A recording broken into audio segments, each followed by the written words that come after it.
third and last day. Now we're turning to cats. Oh no, sorry, not to cats. Would be a nice surprise. Before Fiona will start, we are turning also now to the other types of tablature, starting with the organ tablature, announced because the Michael Hottmar can't come to Basel for personal reasons, so we decided that we will have lunch break at 12:30 and continue a little bit earlier at 2 o'clock, not at 2:30. And so we don't have so much time for lunch, only 1 hour and a half. John just asked the cafeteria, they will open for us so we can have there something in the cafeteria, perhaps sitting outside in the sun, and start then at 2 o'clock. I hope this is perfect for Xavi, who is not here, because she has to she has to know. I will call in. Okay, Fiona, please introduce yourself very easy. Introduce yourself and then start. Yes, I will. Thank you. Testing. Okay. Good morning, ladies and gentlemen. Thank you very much for being here today at 9 a.m. for my report about the recently recovered 15th century keyboard tablature fragment. I'm glad to speak here as the past graduate of Schola. I studied medieval Renaissance recorder and keyboards here. I also studied musicology at King's College London and am currently a PhD candidate at the University of Zurich and also a performer. In 2016, a post new 15th century organ tablature from Klagenfurt by Dominique Gattet appeared in the forum Musicologie Médiévale, revealing a tablature that Gattet discovered while making an inventory for the university library in Klagenfurt. He mentioned that he requested the library to extract the fragments to study.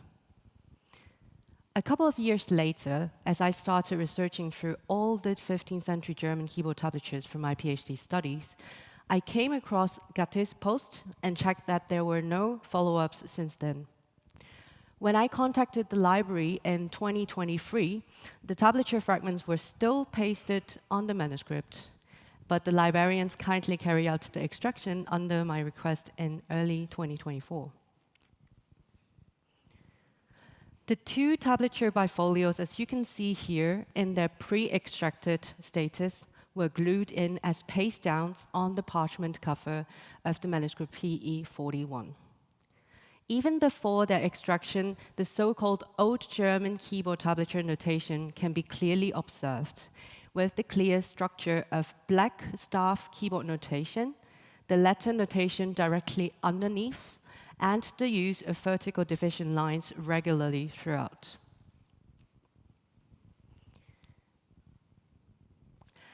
The extraction brought forth exciting results, exposing the backs and the sides of the bifolios and revealing 4 total pages of musical notations that can be studied for the first time. I named the bifolios Leaf A and B. Both of the leaves were trimmed for the original parchment binding, removing significant portions so that folio 3 and 4 are half cut. It is estimated that the original measurement of each page was 14.5 times 22 centimeters, which corresponds to the dimension of a number of paper manuscripts originated from the Millstatt collection of the library. Also, it is comparable to many of the existing 15th century keyboard tablatures, namely to Lochamer Liederbuch, the tablatures in Hamburg, Erlangen, Berlin, etc. The tablature was not foliated and therefore required close examination to determine the order of the pages. Leaf B was originally inserted into Leaf A, forming a booklet of 8 pages of tablature. The table here shows the content of the tablature bifolios. As folio 1 recto and 4 verso both shows fragmented pieces, this tablature is very likely a fragment of an originally larger tablature that contained at least one further bifolium, wrapping around the leaves A and B as a booklet of at least 12 pages. In the present state, the fragments contain 7 to 8 short pieces of keyboard music, with text interbits in a mixture of Latin and German. So before looking into the content of the tablature, I'd like to elaborate the reasons why, instead of Klagenfurt tablature, I have been referring to it as the Millstatt tablature. The manuscript to which this tablature was glued in is currently held at the Klagenfurt University Library. In 2014, the project, the virtual Benedictine Library Millstatt of the Klagenfurt University, was initiated to carry out codicological examination of the library holdings. Parchment Manuscript 41, a manuscript containing a breviarium and an orationale, is confirmed to date from 1380 to 1400 from the Benedictine Millstatt Abbey. The Millstatt Abbey had a very checkered history of ownership. It was first founded in 1070 by Aribald II and his brother Potto. They are members of the leading noble family in Bavaria and Carinthia. The first papal document of the abbey in 1122 documented that the abbey changed from private to Benedictine, coming under special protection of the Pope. The abbey flourished in the 13th and early 14th centuries and even had 150 members at its height. But due to mismanagement, it started to lose its importance and its estates and was eventually dissolved. Then it was taken over as the first stronghold of the new Order of St. George in 1469, which eventually also dissolved, and the abbey was taken over by the Jesuits in 1598, until it was dissolved again in 1773. The remaining holdings of the monastery library were then transferred to the once Studienbibliothek Klagenfurt. Although the parchment manuscript originated from the Benedictine Abbey of Millstatt, it does not necessarily apply to our tablature sheets, which could have come outside of the abbey. There is additional evidence that supports my hypothesis of a Millstatt origin, namely the records pointing to the presence of an organ and of organ playing in the monastery during the Benedictine period. As mentioned before, the Millstatt Abbey flourished in the 14th century. However, its situation was starkly different in the 15th century. Under influences of reforms in the area, especially near Melk, Millstatt was under a specific situation that requires the abbot of Salzburg to call for numerous visitations and reform attempts between 1429 and 1455. Apart from specific behavioral regulations on the monks, the presence of an organ could also be observed from some visitation protocols.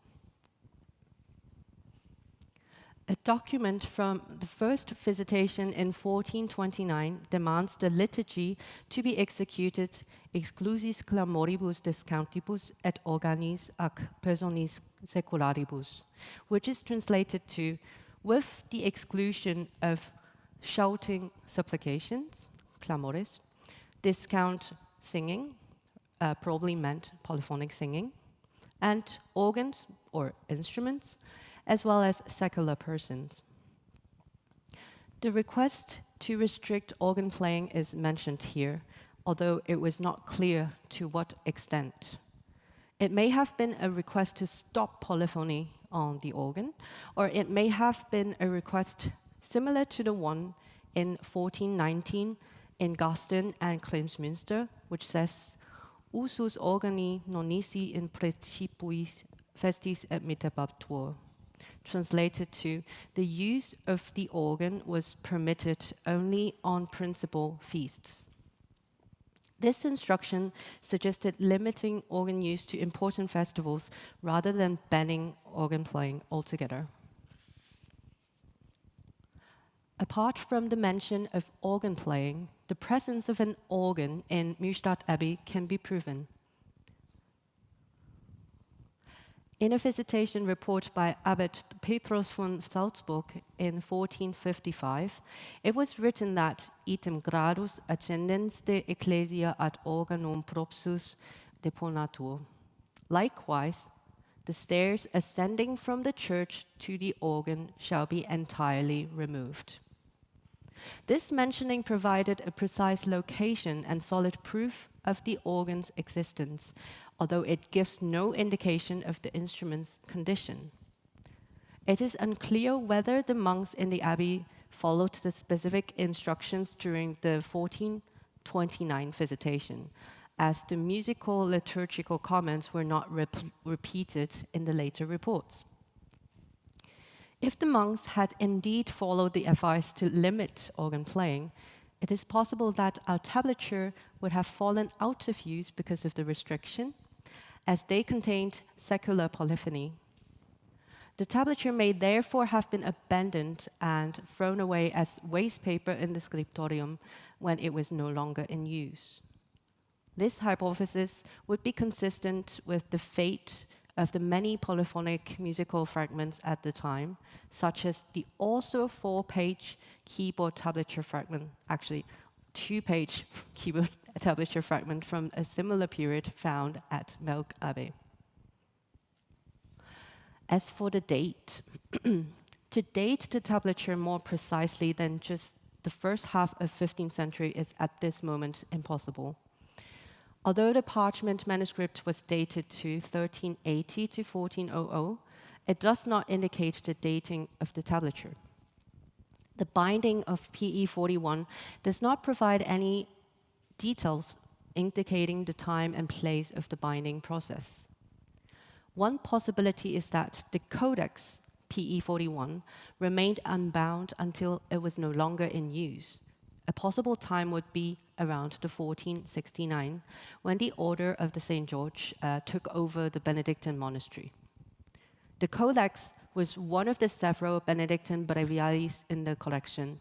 It would have become irrelevant as the new order brought their own liturgical books in German. The codex then might have been given to the library and bound. This binding date, however, would only determine the terminus antiquem of the tablature fragment. The tablature could have been written years earlier, used for a certain number of years, and then discarded as binding material when its usefulness expired.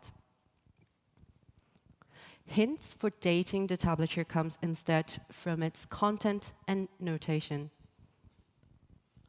None of the music has been identified through comparison with other tablature sources and songbooks of the time. Therefore, dating cannot be determined by comparison with concordant sources. As observed from the few decipherable German words in the incipits, it is very probable that the pieces on the tablature are German secular songs. There is a repertoire in line with the surviving tablatures, other surviving tablatures, such as the Wohlabgesellen ist in the Berlin tablature, the multiple different versions of Onavoe, Anavasana, Unvoe, found in the Munich fragment Lochamer Liederbuch and Buxheimer Orgelbuch, etc. On folio 2, recto and verso, we find the two most legible, almost complete pieces in the Millstatt tablature. These two pieces actually share the same tenor in an interesting arrangement. This tenor, with incipits I could read as far as hat ein Fräulein, perhaps, is first rendered in duodecim notarum on the recto, with a division of 12 minime in the upper part, and then rendered in octo notarum with 8 minime on the verso. It is apparent that both pieces use a slightly differing version of the same tenor, to which I reconstructed below. The use of ex notarum is frequently found in the incipits of surviving 15th century keyboard tablatures to denote the metrical relationship the upper part has with the lower part, which is the tenor. Typically, the number of notes refer to the duration each tenor note consists of. However, it is not always clear what the unit of measurement is. Therefore, octonotarum could actually mean having 8 minime against one tenor note, or having 8 semi-minime against one tenor note as well. This way of metrical description is rooted in Taktuslehre and is being used on incipits of pieces in most of the surviving fundamentum sources of the 15th century.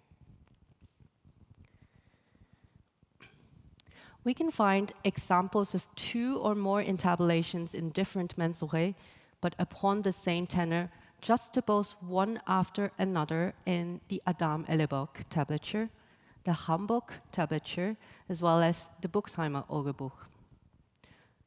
The juxtaposition of a tenor melody in different divisions calls for an interpretation of a possible pedagogical and/or repertoire collecting use of these tablatures, as this practice distinguishes the tablatures from contemporary mensural notation of vocal music, where a known piece would rarely appear one after another in a different mensuration.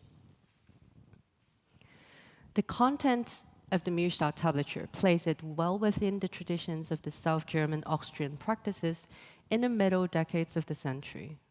The notation of D-tablature, however, suggests that the Millstatt tablature could have been written earlier than the other mentioned examples, placing its dating rather in the first half of the 15th century.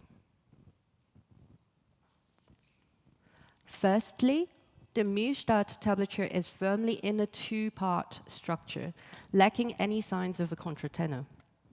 This contrasted with the tablatures that contain a 3rd or even a 4th voice, such as the Munich fragment on the right, Lochhammer, Buchheimer, Erlangen, etc., all these tablatures with a dating around 1450s to 70s.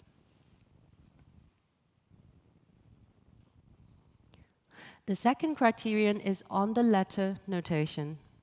In the Millstatt tablature, the tenor line notated in letter notation has no rhythmic indication, and therefore it is assumed that each tenor note lasts the duration of a tactus unit, that is, between 2 vertical divisions. Here on the Munich example on the right, we can see dots and diagonal strokes on top of the letter notation, indicating the rhythmic duration of each tenor note. The presence of rhythmic indications on letter notation is typically found in tablatures with a dating from around 1450 onwards. Thirdly, the range of notational values employed in the Millstatt tablature points it to the earlier half of the 15th century. The tablature employs a range of values from longa to semi-minima, but it did not employ any fusa or smaller values like the later tablatures do. Therefore, despite its geographical proximity to South German sources of the 1450s to 70s, as well as the juxtaposition of intabulations in different mensurae, the notational details of the Millstatt tablature differ considerably from them. Instead, some of the pieces in the Millstatt tablature resembles the piece Urlaubgesellen ist in the Berlin tablature. First, both the Millstatt and Berlin tablatures break the tenor into short phrases and use frequent cadences. Secondly, they use the same pattern for the ornamental opening figures of each phrase, namely the 2-note ascending figure. In both tablatures, this figure is written interchangeably, sometimes in minime and sometimes in semi-minime, with no clear pattern or logic. Although this pattern is often found in also other manuscripts, it is usually used only at the beginning of the pieces and not with such high frequency as we see in these 2 tablatures. The similarities between this Upper Carinthian and Lower Saxon tablatures, however, raise rather than answer questions. Finally, I would like to show the Millstatt tablature in relation to its surroundings, revealing possible connections and influences across the different tablatures that is a central discussion in my dissertation. As we can see here, Millstatt, at the bottom of the map, was located in the diocese of the Archbishop of Salzburg. The abbot of St. Peter in Salzburg was therefore a higher authority of the abbot of Millstatt. The visitations between 1429 to 1455 were under the leadership of the Salzburg abbot. However, Millstatt was also highly connected to the other Benedictine abbeys through a vast network, like Mondsee, Ebersbach, Melk, St. Amaram. There are known keyboard tablature sources associated with all these abbeys I have marked. There is also the Vienna 5094, according to Reinhard Sturm, belonging to an Erasmus Gunther during his stay in Vienna, and also a lost tablature from České Budějovice. The list goes on for origins found outside of this map. To conclude, although it is not possible to give a definite dating to the Millstatt tablature, the tablature is a very valuable addition to the relatively small corpus of surviving 15th century keyboard tablatures. And this tablature is indeed interconnected to the other tablature sources in terms of notation, context, function, background. In the past century, keyboard research tends to concentrate on the later South German sources, namely the bigger collections such as the Lochhammer and the Buxheimer, and materials attributed to Konrad Paumann. Most of the sources in the map I showed just now had distinct characteristics from this group of sources and remain topic of interest that will be further elaborated in my soon-to-finish doctoral dissertation on the notation, repertoire, and context of 15th century German keyboard tablatures. Thank you very much.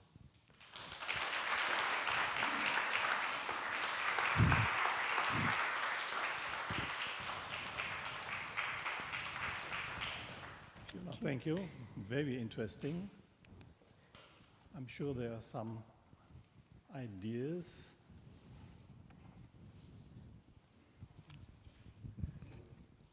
Thank you, Fiona. Lovely work. Great find. Thank you. I only have a very marginal kind of question. You mentioned Adam Illeborg. Sorry. Adam Illeborg. Illeborg, yes, yeah.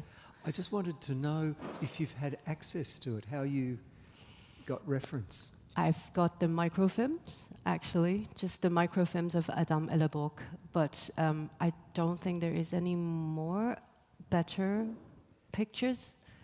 It was displayed in 1988 in the Adam Illeborg conference in Stendal, and scholars like Martin Sterelin and the others, they have seen it in person, but I was not born, so. Sorry.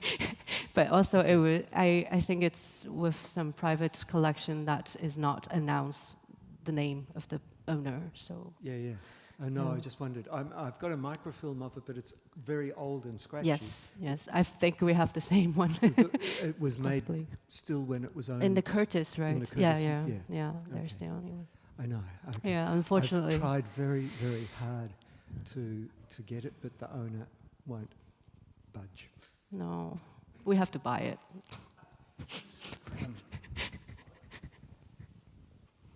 Thank you. That was really interesting. Thank you. Have you tried to identify any of the tenor lines that?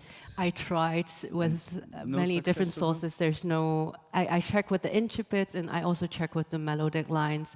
There is just one similar intabulation from Konrad Paumann. Ich begehe mit mir or something, which starts on F instead, and it transposes, but it's very loosely resembling. I would not think it's the same one because the incipits do not resemble each other at all, but one never knows, yeah. But the intabulation style is really very close to Volupkezellen. So yes, that it is. Really interesting. I find. It reminds me of that whenever I play it. It's really you're in on there. to practice that. Have you played them before? Have you worked with them practically? Yes, I play on the clavicembalo.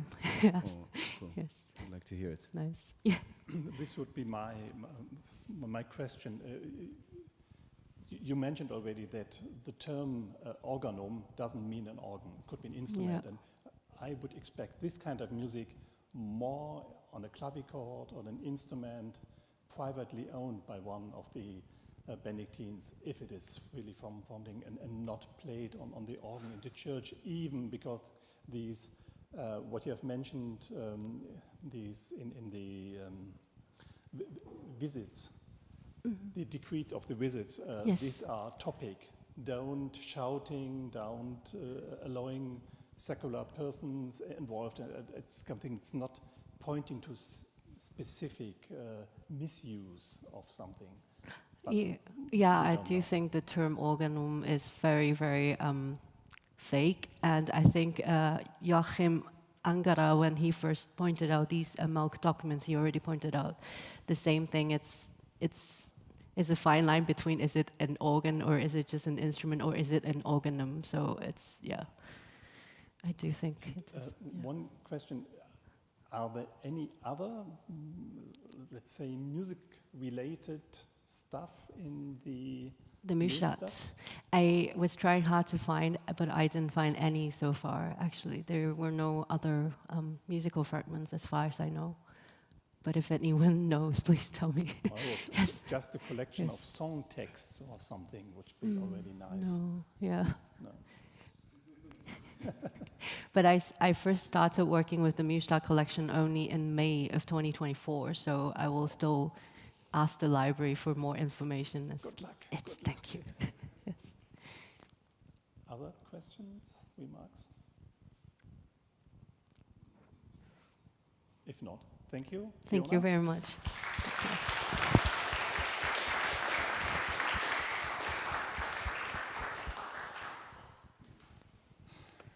The next is Augusta and Ian, but there are two papers, as I've learned. No, it's no problem. It's just.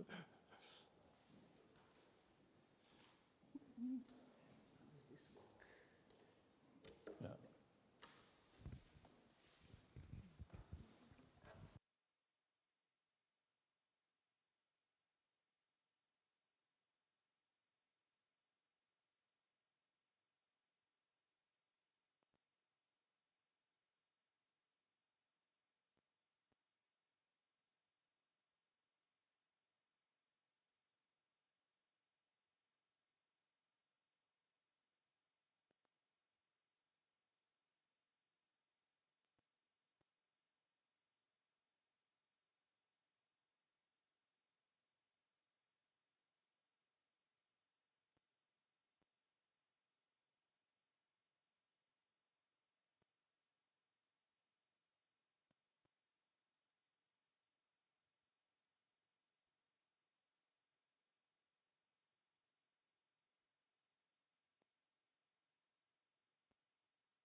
This is weird.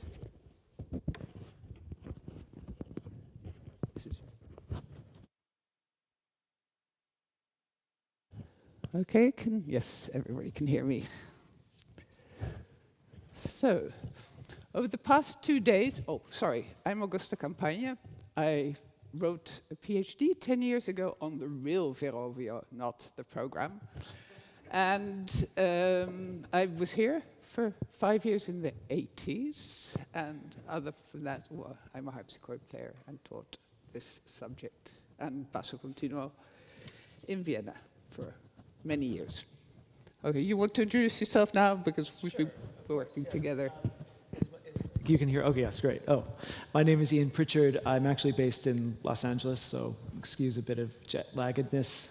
I was in Basel one day to accompany my wife, who studied with Bruce Dickey. That was about 20 years ago. I'm so happy to be back. Thank you. Okay, so we'll start. Over the past few days, we've been hearing much about tablatures for instruments from the lute family and harps. Today, we'd like to shift our focus to a keyboard tablature that until recently has received relatively little scholarly attention. Indeed, because the Italian Intavolature d'organo, Intavolature di cimbalo notation uses mensural notation and so closely resembles the modern piano score notation, it has not always been regarded as something noteworthy or even a real tablature. In a 1991 article, Alexander Silbiger asked the fundamental question, is the Italian keyboard Intavolature a tablature? And concluded that it has its very own distinct set of conventions. It exhibits the characteristics of a Griffschrift, a practical system of notation indicating hand positions, thereby incorporating a pronounced haptic element. Like lute tablatures, keyboard Intavolature show when the fingers of each specified hand should press down a specific key. Today, we would like to show that the conventions described by Di Ruta in 1609 can already be found in the music from the first half of the 16th century. We will also highlight the fact that in transmission, the compositional structure of a piece frequently appears altered, not only by adding diminutions and other ornaments, but also with a greater emphasis on the vertical aspect of chords. We would like to show that the problem of transcription versus interpretation also exists for the keyboard Intavolature. We do not know of any commercial modern editions that render exactly what is notated in the Intavolature. Notes are put on a different stave, ties are added, stem directions are changed, rests are added or left out, all plausible details, but personal interpretations. We will demonstrate that already in the first half of the 16th century, Italian keyboard publications and manuscript were not merely intended for the dissemination of repertoire. They also conveyed valuable and detailed information on how the music should be performed. Yet, despite their richness, Italian keyboard publications from the earlier period have received relatively little scholarly attention. Scholars such as Lex Silbiger, Elam Rotem, Leon Chisholm, Ian, and myself have mainly concentrated on the period around 1600. We will start by giving an overview of the notational conventions as described by Girolamo Di Ruta in 1609. I will show some examples from printed sources. Ian will then show some examples from manuscript sources, after which we will come to our conclusions. In contrast to plucked instruments without a keyboard, such as lute or harp, on organ and most plucked keyboard instruments, each note is terminated either by the closing of a pipe or by the lowering of a damper onto the strings. Therefore, the duration of each note is an essential element, and using mensural notation is one of the ways to indicate this. This example from Il Transilvano clearly demonstrates that the end of a note is not arbitrary, but that a precise execution of note values is essential. Di Ruta emphasizes that minims should be played as actual minims, not as quavers followed by rests, as he says. He frequently hears them performed on the organ, as notated in the second esempio cattivo. I quote, "This is exactly what happens in the case of the careless organist who, by lifting his hand and striking the keys, loses half of the harmony." Di Ruta's books are the only Italian sources that provide detailed descriptions of keyboard playing. In the first part, he shows the basics, both of music in general and of keyboard technique. In the first book of the seconda parte, he shows how to intabulate. The main conventions when intabulating as described by die Ruther are: the top staff is for the right hand and the bottom staff for the left hand. There's an overlap of notes notated on both staves. On each staff, the highest sounding part will have the stems going up and the lowest sounding part, the stems pointing downward, whereby middle parts can migrate from one hand to the other. No double stems are used for unisons, and the number of rests is not consistent with the number of parts that have a rest. This is in stark contrast to most German and Spanish tablatures, where it is possible to see which part has rests at any moment in the composition. Die Ruther tells his student, Il Transilvano, to put the top part in the right hand and the bottom part in the left hand. Then add the tenor in the left hand and the alto in the right, except if the alto is an octave or less above the bass. Rests are occasionally added to show the entry of what die Ruther calls the fuga, the soggetto, or theme. These are what Silberger calls fictitious rests, or as a sign to lift a finger to make the key available for the other hand, mechanical rests. Longer note values are systematically broken into shorter ones, sometimes seemingly arbitrarily and with or without the use of ties. Sustained voices are frequently interrupted when other parts require the same key. The Intavolature is divided into caselle by lines after every 2 semibreves. Correct vertical alignment is not always a priority. In fact, die Ruther does not explicitly address it, and many of the compositions in his print are not aligned vertically in the way we expect today. As a result, the notation requires only minimal theoretical knowledge. It clearly indicates which notes to play, which hand to use, and how long each note should be held. However, this clarity comes at the expense of part writing, which is obscured. Only in rare cases do manuscripts include signs to indicate when a voice migrates from one hand to the other, and voice crossings are normally not visually apparent. Instead, the highest note consistently have stems pointing upward and the lowest downward. This results in what Ian refers to as tablature voices, where the lowest voice forms a basso seguente and the highest a canto seguente. The middle parts will be taken primarily by the left hand, unless they are more than an octave above the bass. Although die Ruther does not mention exceptions, these can be found for practical reasons. Parallel thirds will usually be taken in the same hand. If there are large jumps down in the left hand, it might be easier to play a specific key in the right hand to make the jump easier. Having discussed the system as described by die Ruther and seen some examples from manuscripts, we now turn to the extant prints. As this table shows, only 6 Italian keyboard prints in Intavolature notation have come down to us from the period between 1517 and 1551. While this number may seem small compared to the far greater output of part books, choir books, or lute tablatures, it's important to consider the technical challenges involved. Printing Intavolature, especially when based on a mensural system, was a demanding task. Placing multiple parts on a single staff with differing rhythmic values posed significant difficulties for typesetters. As a result, the parts are not always vertically aligned in the way we would like. The Antico print, Rome 1517, is the earliest known source of keyboard printed music. It features 26 ornamented intabulated fortole, adapted from the vocal part books published by Antico and Petrucci, and it's the only surviving Italian keyboard print using woodcuts in these earlier prints. Dots indicate the accidentals, and our dotted notes are indicated by colormino, or by black notes.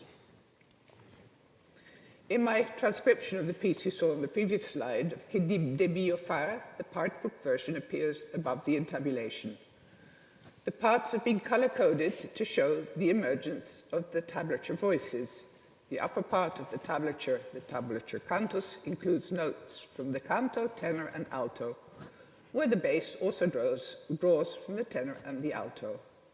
Some notes are omitted, some ornamentation and notes added, and an initial chord highlights a vertical texture. The final chord, not shown, is thicker with 6 notes. Stem directions generally follow staff position with no double stems. Parts may cross between staves and are split between both hands. Rests, both fictitious for part writing clarity and mechanical for execution, are added.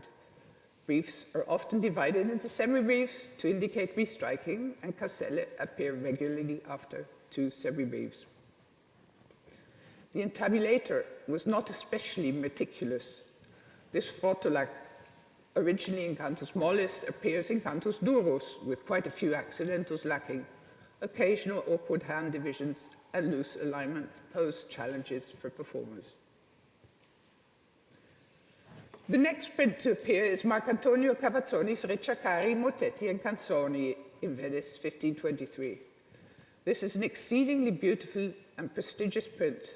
The printer, Bernardino Vercellenzum or Bernardino d'Aviano, is recognized as a publisher of theological and philosophical works and is not known to have printed any other music publications.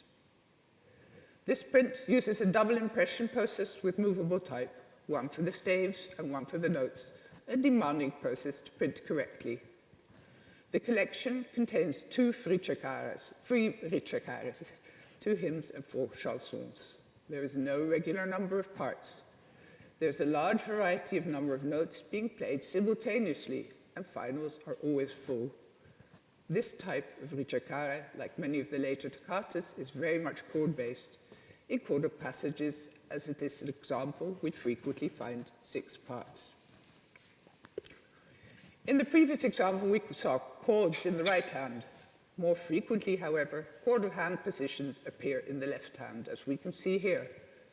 Both examples demonstrate that chords often function as more than just the simultaneous sounding of independent voices. They emerge as independent harmonic entities in their own right. In such a chordal style, the modern concept of forbidden parallel intervals seems to have been of less concern to keyboard players, not only around 1600, but also in the 1520s, in a manner similar to that found in dance music of the time. No effort is made to correct such parallels, irrespective of whether they originate from the crossing of parts or from the moving of chordal positions. In more imitative parts, the number of voices can go down to 2. The vertical alignment in the entire print is exemplary, demonstrating that if and when it is considered important, it is technically feasible to align the notes horizontally. One striking aspect of this print is the difference between the hands in the variety of forms of ornamented cantisans cadences, as indicated by the ovals here. As seen, these ornamented cadences occur both in the right and left hands, but only very exceptionally in the bass. For the right hand, 4 types can be distinguished, with a minim and a repeated crotchet, with a minim and a tied crotchet, with a dotted minim, or with a color. For the left hand, 2 types can be discerned, with a rest and with a tie. These usually occur over a tenorisans in the bass, or much less frequently over a bassisans. In the majority of such cadences, the dissonance is tied in the right hand. However, in the left hand, the majority are notated with a rest. In general, the tablature tenor parts has many more rests than the tablature cantus. I presume this is for acoustic reasons. These instructions to lift fingers through the use of rest in cantisans cadences, particularly in the tablature tenor, illustrate that the printed material is meant to be used as a guide for performance. More than 20 years later, Cavazzoni's son published 2 books of ricercari, canzoni, and religious works for alternatim use. These ricercari are more polyphonic than those of his father, and although the number of parts is not always strictly consistent, 4 parts can generally be identified. These, however, are not always active simultaneously and not indicated by rests. Additional notes, mainly at the cadence, are added. This example begins with 2 voices, with the 3rd entering in the following bar and the 4th in bar 4. showing a perfect example of a tablature base or basso seguente. The cadence in bar 7 includes an added note, and the piece concludes with a 6-part chord on the final. The middle voices migrate between the hands, and the distribution of notes between the hands fully adheres to the conventions outlined by Di Ruta. In contrast to his father's prints, the 2 prints of Girolamo appear less meticulously crafted and more focused on maximizing paper usage, often resulting in noticeably poor alignment, as you can see in this example. At the same time, there is a reduced use of unnecessary rests, which contributes to a cleaner musical texture. However, the prints also contain significantly more errors, as noted by Gardano on the title page of his reprint using movable type, which was issued after 1555. In this example, we can observe that when the right hand performs numerous diminutions, the left hand often supports them with more chordal accompaniments, reinforcing the vertical aspect and maintaining clarity amid the ornamental activity. In 1549, Antonio Gardano published Il secondo libro di ricercare da cantare, suonare d'organo ed altri strumenti in part book format. The same year, he also issued the Intavolature d'organo di ricercare di Monsieur Jacques Bus, which included an ornamented intabulation of a ricercare from an earlier part book edition, along with 3 additional pieces. As Jane Bernstein has noted, this was the first Intavolature d'organo in Italy to be printed using movable type in a single impression process. It is also the earliest Italian keyboard publication that explicitly demonstrates exemplary adaptations of compositions, originally issued in part book format. Compared to most other 16th century keyboard music in print, these pieces are exceedingly long and complex, with several soggetti and a significant number of voice crossings. In general, the number of parts active in the part book version is preserved, although in several cases not only ornaments but also additional notes are introduced. Filippo Oliveira de Mesquita has shown that in the Libro Primo part book version of 1547, up to 36% of the bars have voice crossings. These, of course, are obscured in the intabulation, resulting in many tablature voices and an altered perception of the composition. Although in many cases the alignment is imperfect, yet still intelligible, there are instances, particularly when ornamentation is abundant, where it becomes noticeably unclear by modern standards. See, for example, the last bar of the first system. Also note the numbers in front of the staves. We'll come to this later. The Intavolatura Nova di varie sorte di balli is of a completely different nature. It contains dances on ostinato bases with an ornamented upper part in the right hand and a chordal accompaniment in the left hand. And some chords are added in the right hand, mainly at the beginning and ending of phrases. The caselle are always placed after 2 semibreves, irrespective of whether this fits to the music and meter, as we can also find in some lute music. The tablature or bar lines do not match the triple time of this gaillarde. This brings us to the manuscripts. In one manuscript, generally regarded as the earliest surviving example from the 16th century, usually dated to around 1540, we find precisely the same characteristics. The difference here is that the time signature and bar lines are aligned with the rhythmic structure. At this point, I will hand over to Ian. Thank you. Before I begin, could I possibly get a glass of water? Yeah. Thank you, I appreciate it. As we have just seen how the conventions of Intavolature can be observed in printed music before 1551, I thought I would take a parallel approach and look at a few manuscripts from the same period, analyzing them using the criteria extrapolated and demonstrated from Di Ruta. Given the relative paucity of source material, I hope I may be forgiven for extending my search period somewhat to the last decades of the century. The collection of manuscripts at Castellarquato has hereto been rather notoriously difficult to access, but the manuscripts have recently been put online in high-quality digital scans. The contents of the collection are varied, representing the principal genres of 16th century keyboard music and dating from the mid-16th century to the early 17th. The earliest manuscript might be fascicle 5, now identified as manuscript 1 in the digital collection. It is a major source of keyboard music of Claudio Veggio, and it may be in his hand. It is this manuscript that has probably attracted the most scholarly attention. Fascicles 1 and 2 share much of the same hand, and their content, dominated by works of Jacopo Fogliano and Jacques, probably Brumel, point to a mid-century date. Lastly, the opening 2 folios of fascicle 1, primarily consisting of an entabulation of Arkadelt's madrigal Occhi miei lassi, seem to be in the same hand as fascicle 3. The latter is largely made up of dance settings, in addition to 2 ricercari and an entabulation of Ferrabosco's Io mi son giovanetta. The entabulation of Occhi miei lassi that opens fascicle 1 matches Di Ruta's criteria when it comes to stem directions, the emission of unisons, and the division of parts over the hands. Extra notes are often added to the texture. On the slide, the blue arrows represent the motion of the voice leading, and the red arrows point to instances in which the array of stems in the same direction imply a composite seguente-style part, as we've just heard described. Most of the dots are dots of addition, although dots are often used to mark E-flats in this particular entabulation.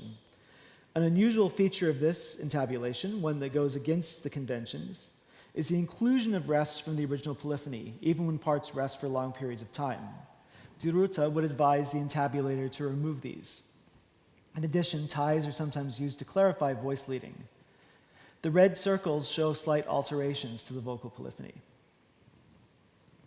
The dance music in fascicle 3, which again appears to be the same hand as the entabulation, shows the same characteristics of the balli mentioned earlier. In this manuscript, the tablature bar lines were clearly drawn in before the notation as they go through the entirety of the staves.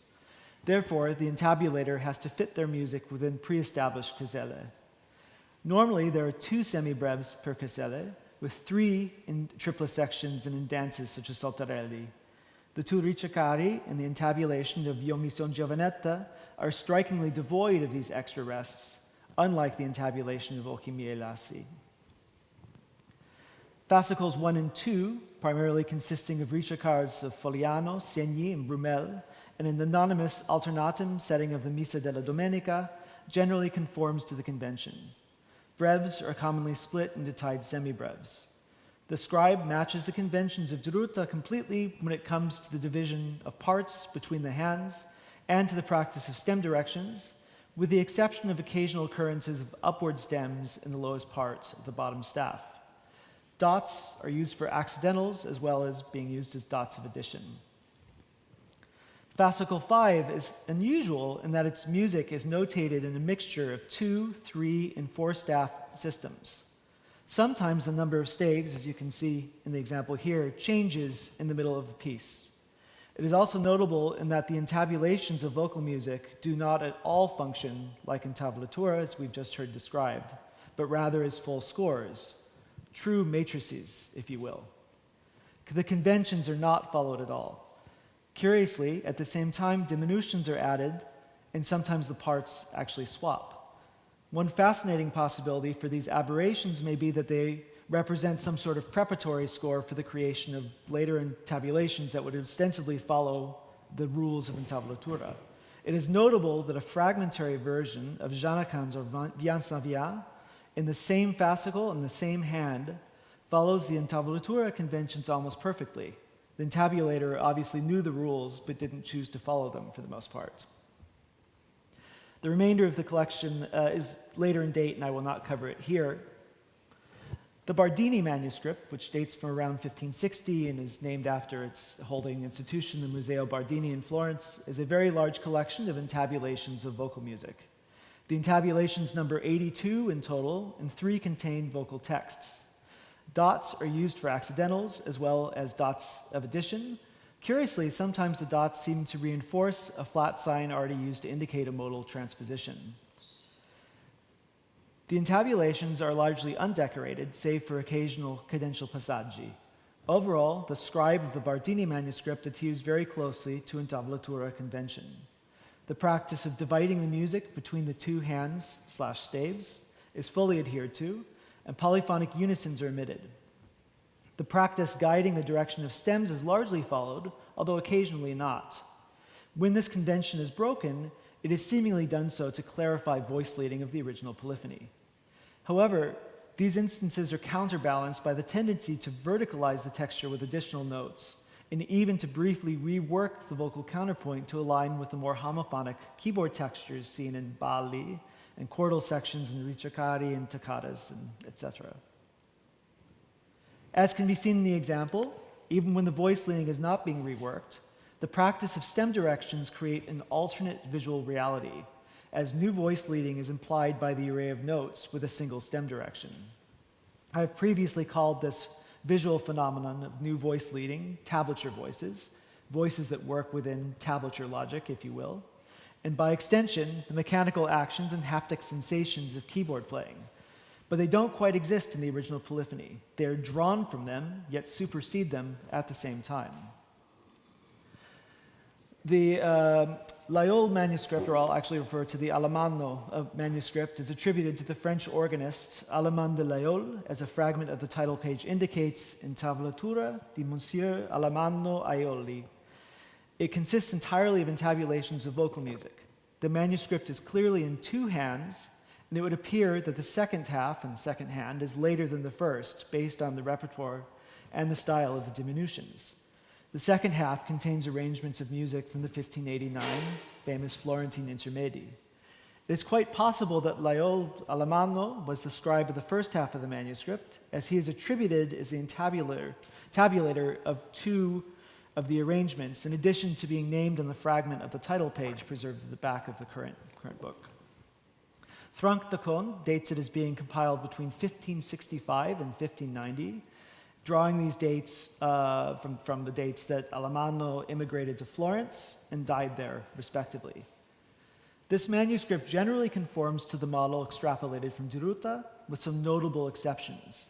Many of these were seen in the above intabulations, and those shown earlier, and I will explore them in some greater detail here. The manuscript shows clear evidence that the staves prescribe the division of notes between the hands. This can be seen in the tendency to shift voices to a specific staff when an interval becomes, as Di Ruta suggests, uncomfortably wide between parts. One can also see a clear tendency to isolate passaggi in one hand. Again, the fact that voices may jump from staff to staff leaves the player without information regarding precise voice leading, except for one feature which I will touch upon at the end. Alemanno also follows common practice when it comes to stem directions, although there are many instances in which this convention is broken to show voice leading. For example, the scribe shows a marked tendency to preserve polyphonic unisons through the use of double stems. At the same time, the scribe sometimes seems to default to normal practice. I would suggest that this shows a continued background influence of the notation system that is present even as the scribe deliberately breaks from the conventions in order to show contrapuntal detail. In other words, the scribe may exploit Intavolatura's mensural notation to use it as a kind of full score, in the modern sense. Alemanno also shows a tendency to maintain rests from the original polyphony, going against Di Ruta's advice to not crowd the Intavolature with rests. When the rests are maintained, they exert an influence on the stem direction of the other part notated in the staff. The stem directions point in the opposite direction to the rests, even as seen in this example, they would normally point down as the only voice on the higher part of the lowest staff. When it comes to the practice of dividing longer notes into shorter ones, Alemanno is not entirely consistent. In some cases, semibrevs and brevs are not split into shorter note values, and when this happens, they are, as was common, placed in the middle of the bar, therefore disrupting the vertical alignment. In many cases in which longer notes are split, they are almost always given ties. This is often seen when there are other moving parts, suggesting that this practice may be adopted to facilitate vertical alignment. Alemanno only uses dots of addition, and dots are never used to indicate accidentals. Ties are used exclusively over bar lines rather than dots, but within a measure, both ties and dots can be observed, seemingly arbitrary, as Augusta just suggested. The scribe slightly favors dots over ties within a bar. However, ties are always used within a bar when a longer note is tied to a shorter one. For example, when a minim is tied to the first note of a passaggio. There are a few instances in which the direction of the tie might be used to clarify voice leading. Like the other manuscripts, the Intabulator of Alemanno also shows some evidence of viewing vertical alignment of parts as a kind of ideal, but doesn't always meet this ideal. Vertical alignment is most pronounced at the minim level. However, a lack of alignment is often observable between the two staves, and as mentioned before, sometimes brevs are not split into shorter notes, but rather maintained. Passaggi are another factor creating a lack of vertical alignment, as the space given to shorter notes is basically the same as given to longer ones. Overall, however, this source shows a general concern for vertical alignment. One highly notable feature in this manuscript is the use of kustos, or direct signs, to indicate instances in which a voice moves from one staff to another. As can be seen in the example, these can be quite extensive, even to the point of being somewhat visually disruptive. The vertical placement of the signs is very precise, mirroring the usage of rests in later printed intabulations that are used to mark the entrance of a voice. These are often vertically aligned with the note head that follows them. Likewise, in this manuscript, the kustos signs are placed at the exact vertical position of either an exiting voice or to mark the entrance of the voice in the new staff. These signs allow for the display of voice leading that is automatically covered up by the conventions of Intavolature. As far as I know, this phenomenon is unique in an Italian source, although it is seen in English keyboard sources, such as Portenia. To conclude, Augusta recently made a fascinating discovery. On an incomplete copy of the Bus Ricercari, which we discussed earlier, someone had written numbers into the Intavolature. Interestingly enough, these correspond exactly with those used in the unique tablature system of Antonio Valente's Intavolature di Cimbolo, published in Naples in 1576. A confluence of elements seen in various tablature systems join in Valente's unique notational system. We recognize the system of notating rhythm from Lute Spanish organ tablature, but a horizontal line divides the right and left hands, mirroring the two staves of Italian keyboard Intavolature. It uses numbers to symbolize keys, and it is striking that the numbers handwritten in the Brussels copy coincide exactly with Valente's system. It is worth noting that sources of Neapolitan keyboard music, including that of Machue and his disciples, include notation in Intavolature as well as in four-part printed scores. In fact, this latter format seems to be preferred, as I said, especially in printed music. Valente is a particularly useful print when examining Italian keyboard Intavolature. Keyboard Intavolatura's defining conventions seem to deliberately hide polyphonic detail. This phenomenon is largely caused by the prescriptive nature of the two staves and by the vertical disposition of the stem direction. It is geared towards the physical actions of playing the instrument, rather than functioning as a score that clearly displays voice leading. I wonder if another key factor was the conceptualization of the note heads as keys rather than the tones produced by those keys, just as the numbers did in Spanish organ tablature or Valente's notation, or as the numbers or letters in Lute tablatures indicated frets. An interesting byproduct of this system is the creation of tablature voices. The array of notes in each staff with the same stem direction, which again are actually seguente-style parts that are race part crossings, reflecting the highest or lowest sounding tones rather than the true polyphonic structure. Scare quotes around true. It's hard to put scare quotes in an inflection, but there you go. True polyphonic structure of the music. They give the visual impression of alternate voices, ironically mirroring the score-like nature of German or Spanish organ tablature systems. In addition, the tablature voices contribute to an inherent verticalization of the musical texture, amplifying the tendency for vertical alignment seen in many of the scores discussed today. Small instances of reworking voice leading and adding extra notes do as well. I should just mark as well that in more elaborate intabulations, this can take a much more prominent role. This strongly foreshadows the various types of scores used in early continuo practices, such as the canto basso short score.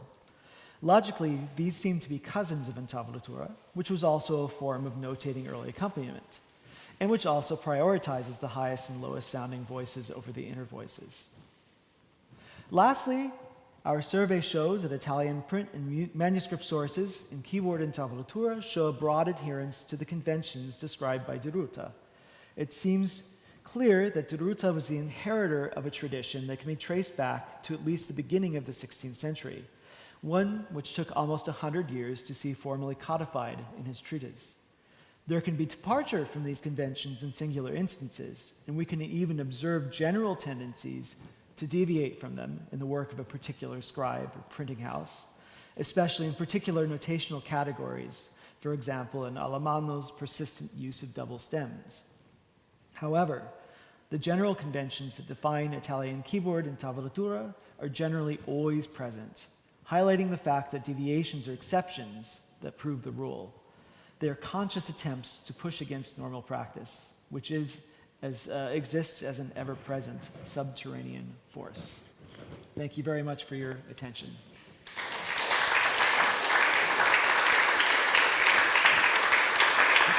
You're pretty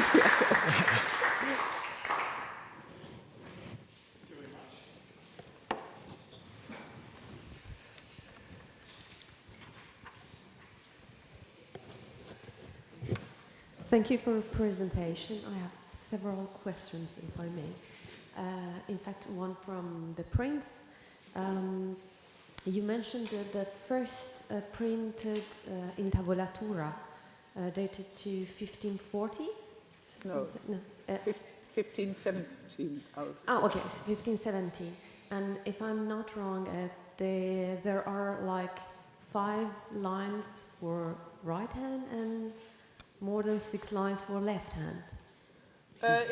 It depends. It's different in certain. Yeah. Yes. My question is if you have any idea about the number of these lines for each hand, and if it reveals some characteristics, or it depends on the technique of printing. Because now I'm looking at one Athenian edition of 1530 with 5 lines in the left hand and 5 lines in the right hand, but still it's an Intavolature, not a short score, as you mentioned. Well, I think it definitely also has to do with the range of the voices. Okay.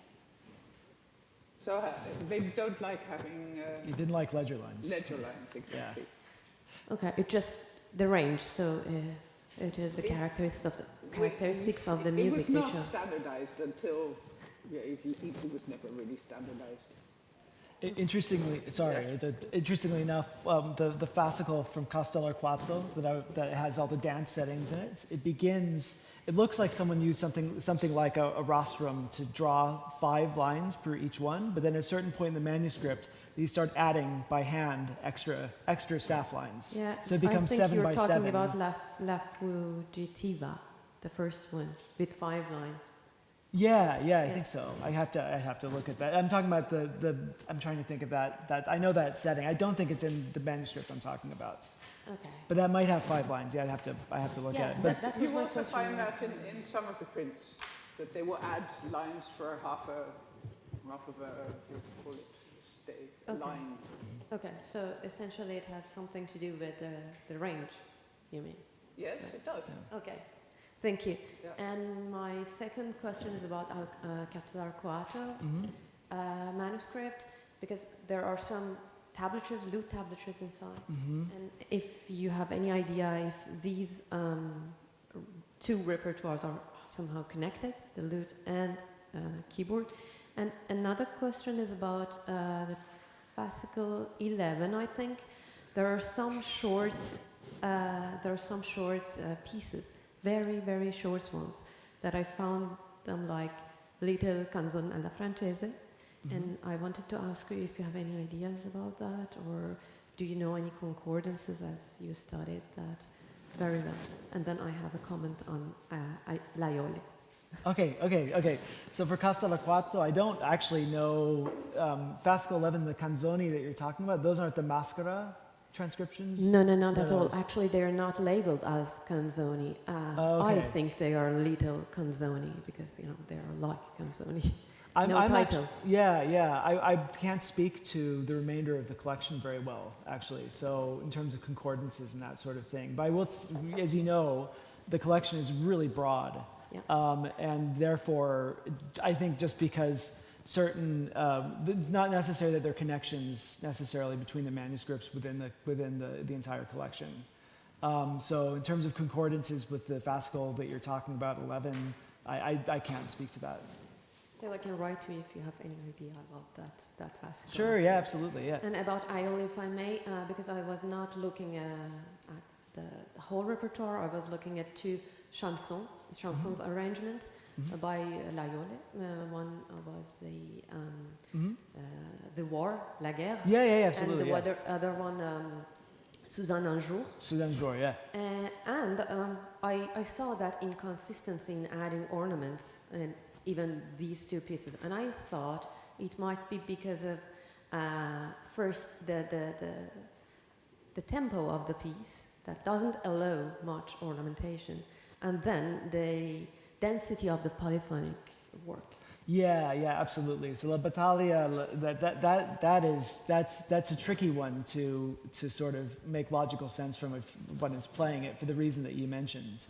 Yeah, absolutely, because there are quite a lot of fast diminutions that do draw, and then there's sections of the intabulation without much of anything. So yeah, that is tricky in that one. Suzanne un jour is from the second, as you know, from the second part of the manuscript, and that style of diminution to me is quite different from those in the first. It's interesting in the second part of the manuscript, many of the figures you actually see, especially in the big intabulation of Nasce La Pena Mia, that it has a lot of figures that you see in Macque and the Neapolitan sort of school, which is really interesting. It's to me because I mean de Con tries to argue that somehow I think the second scribe is a student, but it reflects the work of the same mind, so to speak, and I can't really see that as being plausible to me at least. So yeah, of course. So thank you very much for this exciting talk. A question, maybe a side issue for you, but maybe central to us lutenists right now, that are editing sources of lute music, where we encountered something similar to what you've observed. Pieces that musically are in a triple meter but are represented in a duple meter. And I would be interested in understanding from you, how often does this occur in the corpus you've seen? Is it quite a regular phenomenon? No. No, it's rare? It's very irregular. Okay. It's particular to that. It's only that. That's only that, okay, yeah. It occurs a bit more frequently in our repertoires. Yes, I know, yeah. Another question is, why do you think they did that? Well, it's like the Ruta says you should put a bar line or a tablature line, whatever you want to call it, after two semibriefs. Okay, so we're thinking of They similar take that reasons. literally. Thank you. And the third reason, how would you edit that? Third question. Well, yeah. That's a tricky one. We probably might have different ideas about it, in fact. So. Do you want to go first? Or? Yeah, no, I don't think it's personal choice. Okay, that's a simple way of answering Yeah. that. Yeah. I would be very diplomatic to the source, I think, yeah. Yeah, I think that's probably... It gets very complicated in this manuscript because he also adds rests which are really unnecessary, which make it even more complicated in the beginning to understand what the hell is going on. I will say, having worked with these sources, I've reached the point where I'm kind of reticent to neglect any sort of any aspect of the original notation. You know, it's very complicated. Once you start, there are very few editions which actually take everything as it's done in Intavolature. I don't really know one. If you put something in the right hand, which should be in the left hand, you're going to have a completely different possibilities of what you can do for ornamenting. Yeah. So I really don't think we should change too much. For but that's my opinion. Slim's Checkham edition of Castello Quarto, he does not follow at all the distribution of notes between the two. So it's it's a shame, but It's yeah, a this is shame, why yeah. we're sort of on our quest here. Hi. Thank you for that presentation. It's the first time I've ever actually seen keyboard tablature, so it was fascinating. On the penultimate slide where you showed like the numbers either side of a line, my question was there a sort of consistency of which key was treated as number 10, for example, or did it depend on the key of the piece? It's just from bottom to top. So, for example... The numbers on the right in the booth okay. are... Huh? So it wouldn't So be the that C note would 1 be- is the tonic, it was just note 1 is this key. It's just key, yeah. And how did they deal with chromatics, or is it only the named notes? Did they do sharps and flats within this number system? There are different signs. Okay. Yeah. Yeah, And then... I think he was asking to... Okay.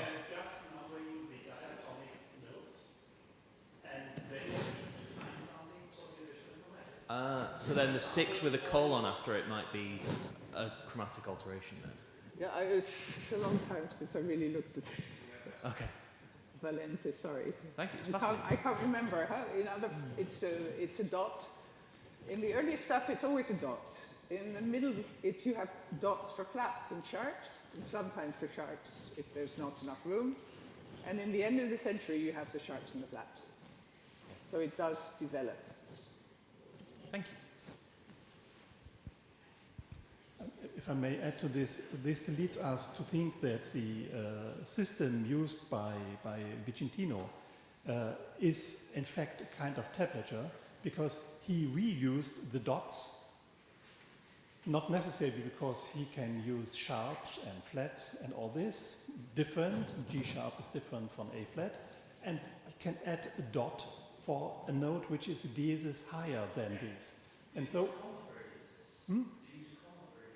Yes, no, he put normally a dot, but he has a comma as well, because the comma is a little bit smaller. So it's nearly infinite. But this idea I like very much, that this kind of notation, which we normally see a little bit as, oh, it's similar like vocal notation, but they put it a little bit in a funny way that is usable for the keyboard players, is in fact something completely different. Just using the same notational devices they have. Yeah. Well, Exactly. that's because we come from a different point of view. For us, it's normal now. Huh? Yeah. Thank you for a great paper. There are a few things about this that are exceptional, and I think your presentation actually has great importance for our discipline, and I'd urge you to think about it, publishing it even. It might be something for the book that Eric announced a day or two ago, the compendium of handbook for tablature or something like that. Because most of us, I don't think there are any of us who are so much older, Willy Apel, when he published his book on notation, couldn't handle this as tablature, even though he included it in the first part of his book. He renamed it keyboard score. Keyboard score. And all of us, pretty well, have been brought up thinking about it as tablature, as keyboard score, and no one's really thought of it much as tablature. And it's one of the things that we, in our tablature book, have pressed very hard. So I wanted to congratulate you on that, and I think it's really important that not only our tablature book, but other specialists in keyboard music should be promulgating the same idea. There's one other aspect of this that I think is really important and has to do with the relationship of tablature repertories to the totality of what we know of music in the 16th century. And that is, there are so many places, particularly where you've, in many examples that you showed, where you've got sort of the left hand doing 1, 5, 8, and then moving in parallel. It's telling us that these people were thinking kind of in chords. Okay. Yeah. You know, Renaissance musicology is obsessed with modality. Yeah. All of us who are involved in instrumental music know that all of our lutenists and keyboard players understood what a chord was, even though it wasn't until 1608 that someone actually called it a chord. Right? So, some of us are aware that there are two parallel universes operating in the theoretical system of music in the 16th century. So what you're saying here, I think also you should emphasise as well, we need to do work, and in terms of, you know, the stuff that I've been talking about in the last couple of days, helping bring tablature back into the mainstream of musical thought will do it, because I've recently been writing an article about these parallel universes of music theory in the 16th century, and hardly anybody of the best writers of the last 50 or 60 years acknowledges the chord. No one. And so I think that's really important. Well, Kateryna did. Kateryna was the first to write that the chord is more than just the few. Yeah, but I'm talking to people who, you know, Harold Powers and the whole school of musicologists since then, they completely ignore half of the musical reality of the 16th century. I think that's really important. I only wanted to add one little thing more. You didn't really give a complete bibliography, but you just mentioned a couple of important works right at the beginning, Augusta, and one of the ones that... you're looking for?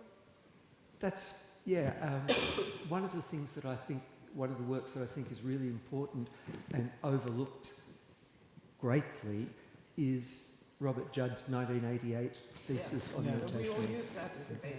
Yeah. Okay, good. Yeah. Good. That's it. I mean, that's our Bible. Yep. And Ruta. I mean, the modern Bible. In the modern Bible, yeah.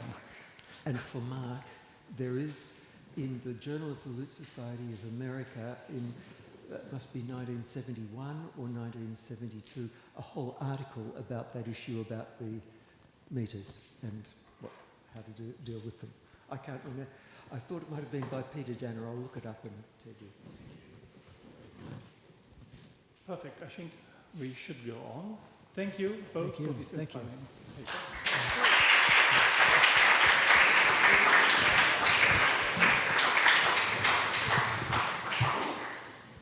So now before the coffee break, we'll have a very short book presentation, because the book is presented outside. You can see, you can look, you can buy it, you can read it.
Other project, and it's about this book. In this book, I discuss tablatures within the broad cultural and historical framework of the 16th century in the context of the humanistic rhetorical practice of Loci communes and of contemporary encyclopedy. Loci communes, or commonplaces, were quotations and excerpts on all kinds of subjects. They were collected and reworked in notebooks and formed one of the key tools of humanist education.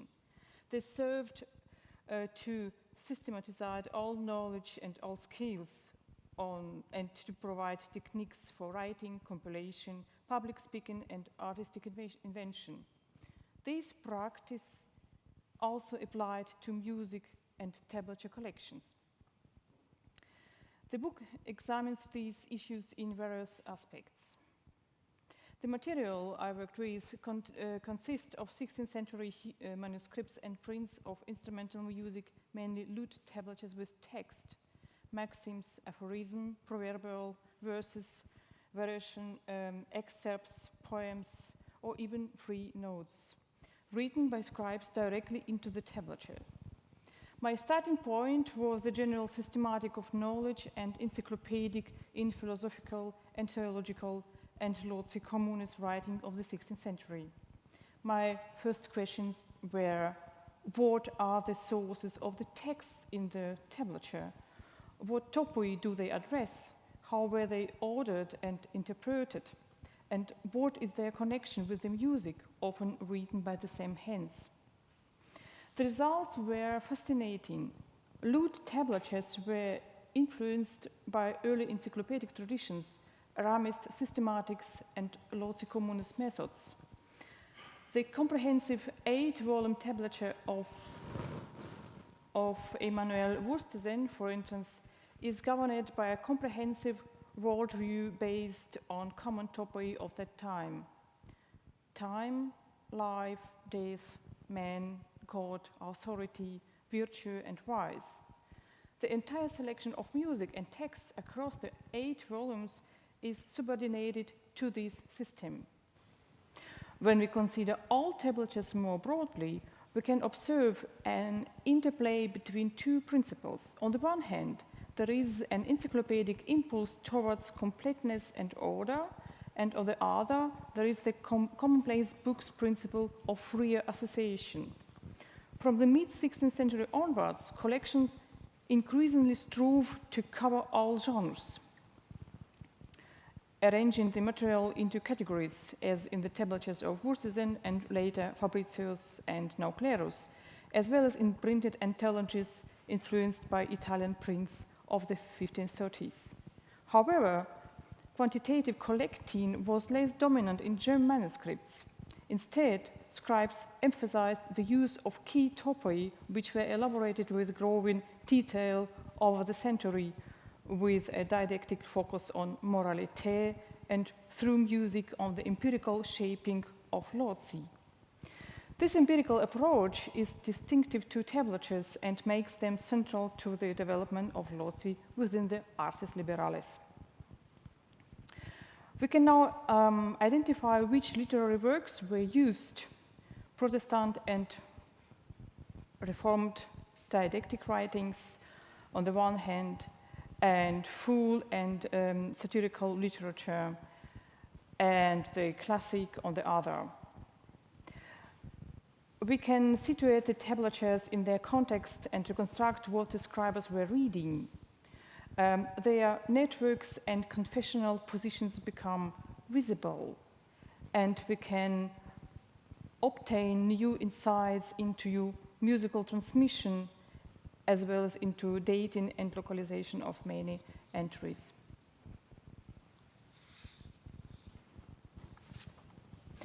But what did this mean in the practice? I demonstrate how text and music were worked with over the years and how the manuscripts are connected, forming networks even when the scribes remain anonymous. Examining title and cover pages has also revealed previously unknown names and connections.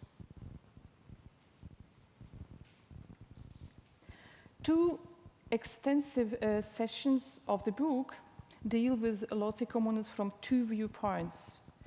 Firstly, I show the connection between music and text on the basis of topical and semantic overlaps. The questions are, what is the semantic relationship between, for example, maxims in the tablatures and the music itself? Then, when the text or music are repeated, how were they interpreted by scribes in different sources? Secondly, the focus is on musical and textual technique.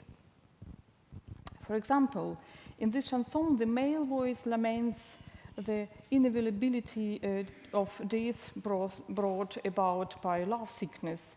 Three marginal rhymes respond with extensive commentary describing how foolish and wicked women can be and what misfortune awaits a man who marries such a woman. The topos of woman love, limited in the chanson to unhappy love, is relegated in the marginalia to the topos of wicked women. In this way, the appended commentary reverses the meaning of the music and its text. Such semantic shifts, which are repeatedly recorded in the 16th century, reflects the major topoi of the commonplace tradition in their positions. In tablatures, these topoi were experienced both sensorily through music making and semantically through textual and musical elaboration. Hence, the tablatures were not trivial collections of amateur music, but a medium of elaborate the social, moral, and aesthetic principles of German humanism, particularly in Reformation and pro-Reformation contexts. The interplay of text and music reveals the moral didactic function of tablature entries, especially when scribes addressed social situations as courtship, dancing, study, learning, and devotion. Through such text, we can perceive new social historical interpretation of this repertoire, for example, when French chansons are adapted to German social contexts. I trace these origins for this semantic understanding back to moral and ambivalent symbolic representations and interpretations of string instruments in images, alba amicorum, emblemata, and textbooks, as well as in humanistic poetry, including humanistic drama. In the book Common Composers at Work, Jesse and Owens showed how music scribes worked with vocal material before 1600. But what was the role of text prosody, text syntax, and meter in instrumental music? When do analogies arise between Loci communes techniques in text and music, both at the level of smaller units such as phrases and at the level of the entire rhetorically intended compositio? Methodologically, I started from the technique of Loci communes praxis, which Erasmus von Rotterdam had already explained in detail in the early 16th century, using many text examples. Essentially, it involves working with fragments, reusing shorter existing text excerpts and sayings, and establishing connections between them, right up to the entire composition. The focus is on working with the modal and its reworking. On the one hand, this involves the continuous reproduction of the modal with or without variatio. The parallel in music is literal intabulation. On the other hand, it involves fragmentary reading and the compilation of building blocks with or without variatio. In music, we can summarize this as the rule of so-called free improvisation, which is best seen in sketches and fragments in the compositio complied from them. So, on the one hand, I look at literal intabulation. I reconstruct intabulation techniques on the basis of music sketches and rhetorical writings. Here, for example, Gerald described how the intabulation is to be learned on the basis of declamation of words. On this folio, syntaxis bars are drawn according to words. Instrumentalist allows considered text, prosody, and text comprehension. On the other hand, I compare step by step the instructions from Erasmus de Cope, his standard work on Loci communes techniques, with a series of sketches from the Tablatures of Harvard collection. On this folio, for example, we can see the ordering and variation of smaller similar fragments as an example sentence exercises. Finally, we can observe how several longer text or musical composition variants were formed from the building blocks. Using historical instruction, we can therefore reconstruct several compositional variants. Finally, I addressed another previously unknown subject. Tablatures in Libre Amicorum or friendship albums. Music entries in these albums were often not intended for performance, but rather served as symbols of remembrance and as object as semantic interpretation. In summary, I worked with rhetoric, but not with rhetorical figures or formal schemata. My focus was on the intertwined textual and musical evaluation of the material, as well as the syntactic rhetoric and the parallel musical literary analysis of both so-called genuine instrumental music and intabulation. On the basis of historical evidence and interdisciplinary research, we can now grasp free improvisation more clearly and claim that literal intabulation was very important. For the literal interpretation was text very important. Thank you very much.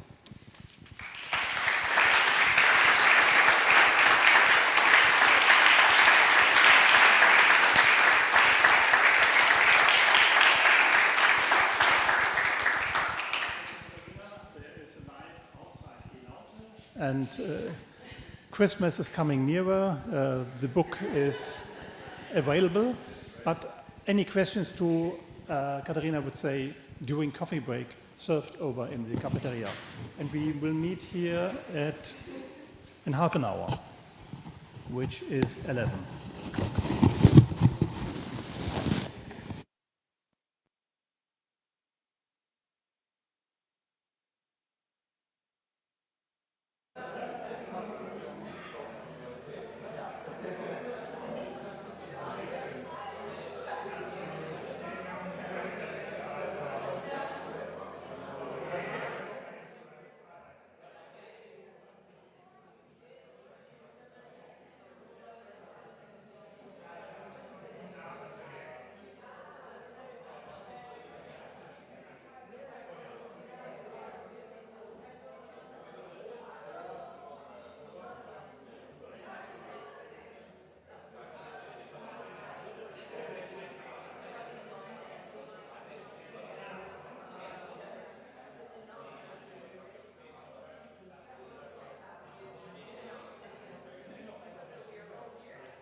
Okay. Perfect. Alors, we will continue. The stage is yours. You can introduce yourself shortly. Okay, thank you. So, welcome everybody today after the coffee break. My name is Maria Cleary. I am Irish, and I teach professionally in the Haute École de Musique in Genève and in Verona and Vicenza conservatories.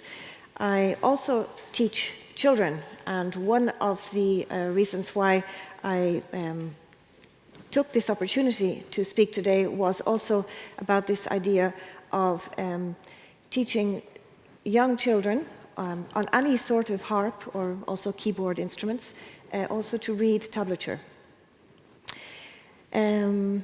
There are probably some instruments, like the lute, that it is necessary to be able to learn and read from tablature, but as a harpist one can avoid it. And but one of my goals is to promote it as much as possible. And the reason is very simple. I just love reading from tablature. Something happens in my brain. It gives me a buzz. And I want to share this passion and this exciting part of reading in a different way, reading music notation in a different way.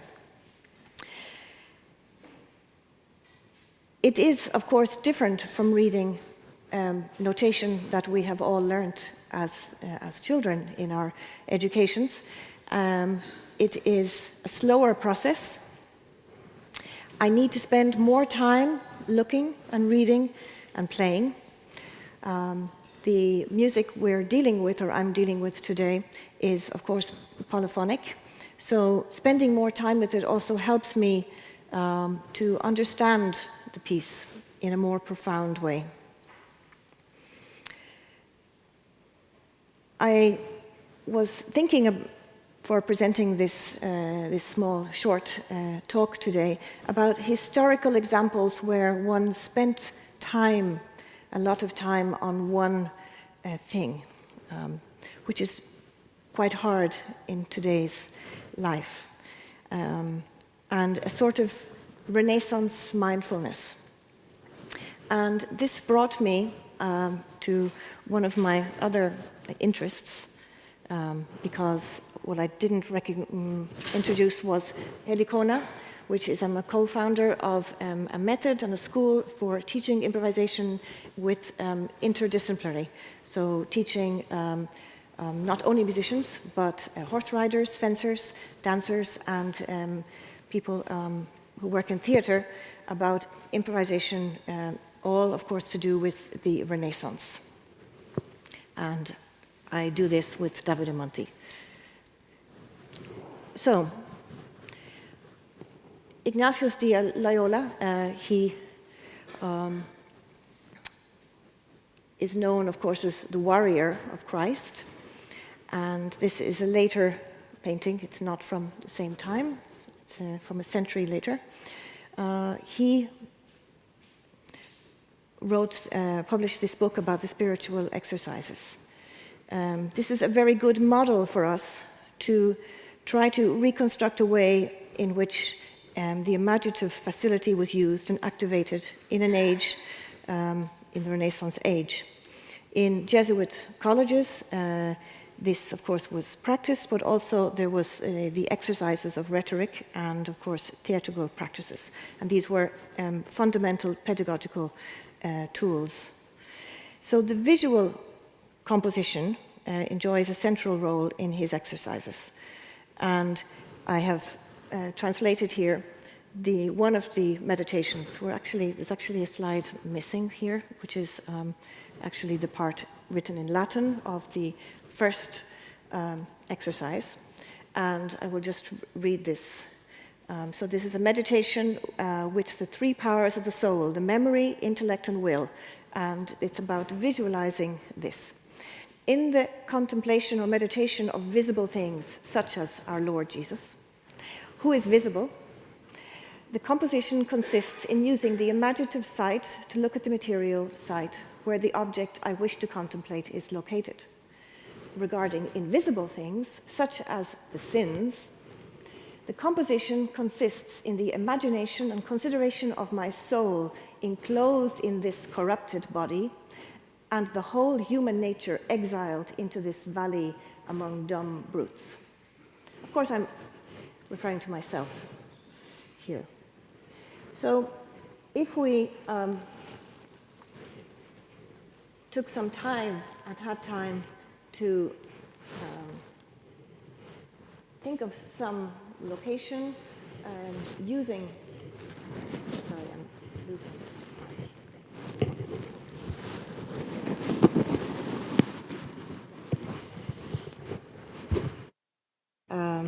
This word of contemplation that he uses can be misleading, and it is not only referring to a purely aesthetic activity, whereas receptive activity, but also to an active visual meditation. Imagination for Ignatius is not visual. It is dealing with all the senses. So it's about smells and sounds and sensations. And this whole visual imagery can be a catalyst to a creative art or creative activity.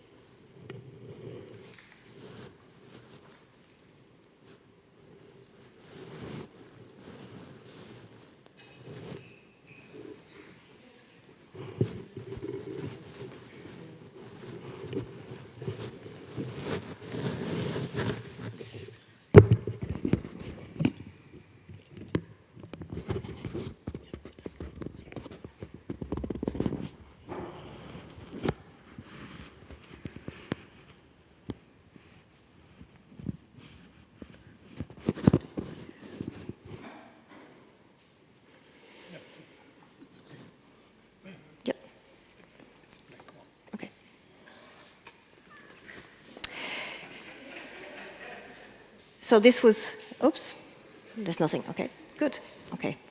So what I just want to share with you today is something also very personal for me. It's how I teach. It's very not back office or back end, but very front end, and how using some examples, not all the examples, of tablatures, matrix tablatures, and applying contemporary educational models. So looking at basic studies from neuroscience, from neuroplasticity and ways of teaching, there's two elements that for me are quite important regarding and thinking about linking this to some sort of Renaissance idea of pedagogy. And so this is number two. Emotion enhance attention and memory. So in any way that we can teach in an emotional way is going to help. And of course, number four, multi-sensory learning is more effective. So in some way, this is about this whole image of Renaissance spiritual exercises can be applied.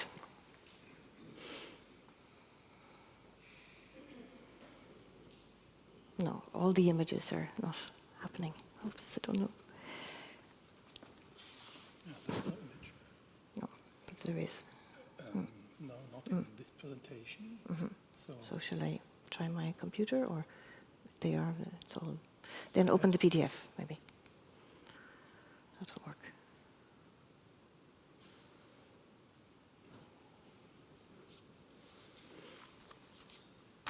Thank you. Yeah. No, it's. Yeah. Great. So this is just an example from, this is one of the, an example of the tablature on the arpa di dos ordenes, so a cross-strung Iberian harp, which is what I have here. Oh dear. So, okay, I will just go on. And now I'm just going to play, because it'll be easier at this point. So the first, using some examples, some slides and some examples in one way, maybe not in any particular order. But the first one is from Cabezon, and it's, he has some, in 1578 publication, he has some pieces that only have two voices, and there he says that they are for beginners. So I will play an example of one of those.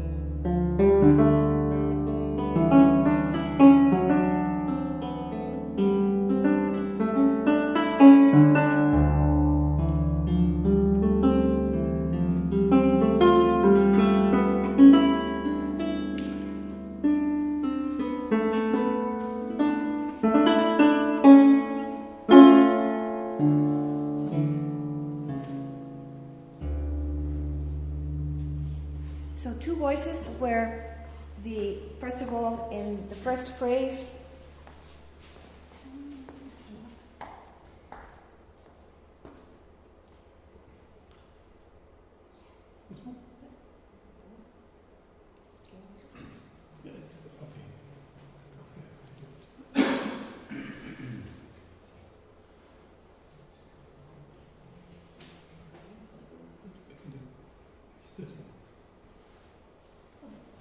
what I played, so the very beginning has two voices, note to note, and then the second phrase has more notes on the soprano line, and then this alternates in the second line.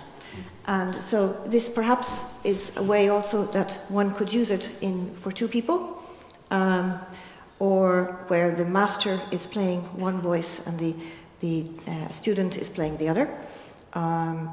And of course, what is very beautiful about this exercise is that, of course, it's also clearly a contrapuntal exercise as well in composition. Another example of works for beginners is these Ave Maristelis from Hellustrosa. For me, there's a problem using this publication for teaching, because it's just rather difficult to read, and of course some sort of modern tablature would probably be quite useful for that. So I'll just go on. That's one example. Then just a side point regarding the idea of two voices or more voices, because of course the minute you play one instrument alone, you do, even though music might be vertical, you have horizontal, of course you have accumulation of notes, which makes harmony. So Banchieri in 1609, he identifies 4 ways of playing the organ or composing. And the last one, of course, is this new invention, basso seguente. Since it is easy to do, many organists today are successful in its realization, but blinded by their own vainglory in their confidence of being able to realize a bass, they neglect the difficult study of fantasia and spartiture, which are one of the 2 of the 4 that he mentions previously. Soon, there will be 2 classes of performers, the organists who pursue the correct study of fantasia and spartiture, and the bassisti full of slothfulness, who are content simply to play the bass. Tanum asinus ad lirum. We also had donkeys yesterday, somebody mentioned them. So, but not to deny that the minute you do play an instrument, it happens that there is harmony. So I will play this, the beginning of this settimo tono iano.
So harmonic exercise with differentias, and that is this one. And another example. Okay, we have, it's getting tired after 3 days. You can just go on, doesn't matter. Okay. Okay.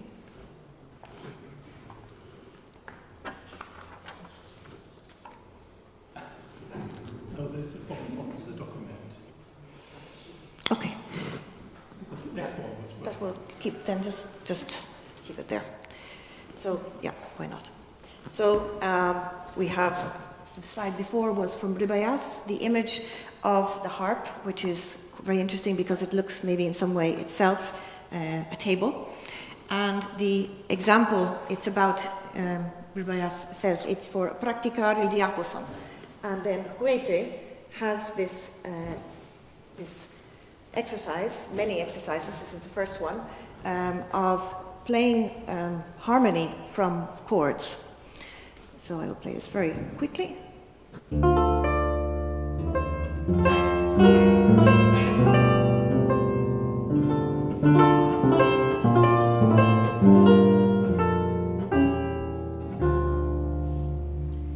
There are parallel fifths, of course, there are voices that he changes. So the first line is not the soprano line, it's not soprano, alto, tenor, bass. Yes, the bass line is the lowest line in the tablature, but the others he mixes voices, perhaps to avoid on paper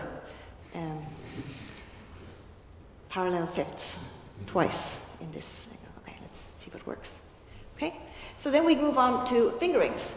We have wonderful tablatures for the harp. This is a harp tablature, where we also have fingerings. And fingerings give us, of course, extra information, and they also point to articulation and phrasing.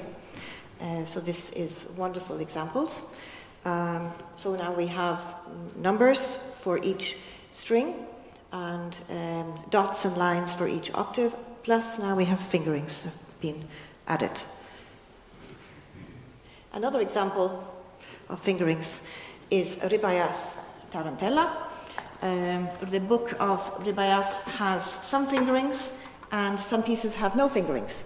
And I think by the end of the book, it wasn't maybe necessary to write the fingerings. So he writes them when he considers they're necessary in the beginning pieces. So this is the Tarantella.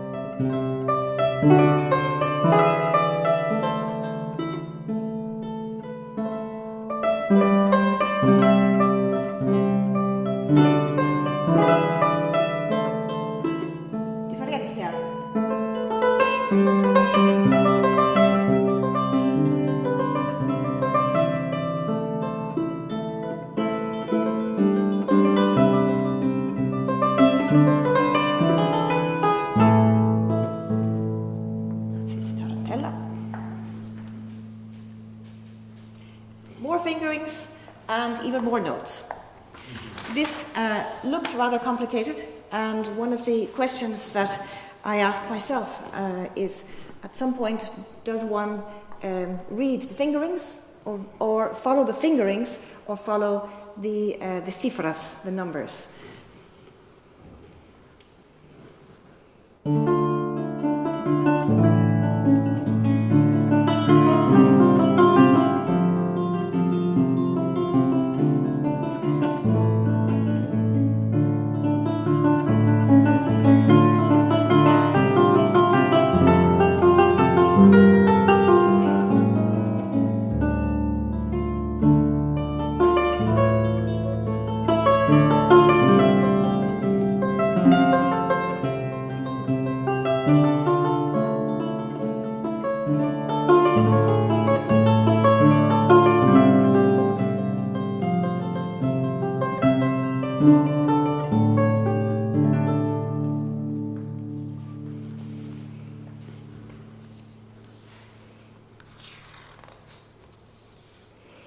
There's also, this of course is folia, so this can be also very useful for using, for teaching people, because of course it's something they know already.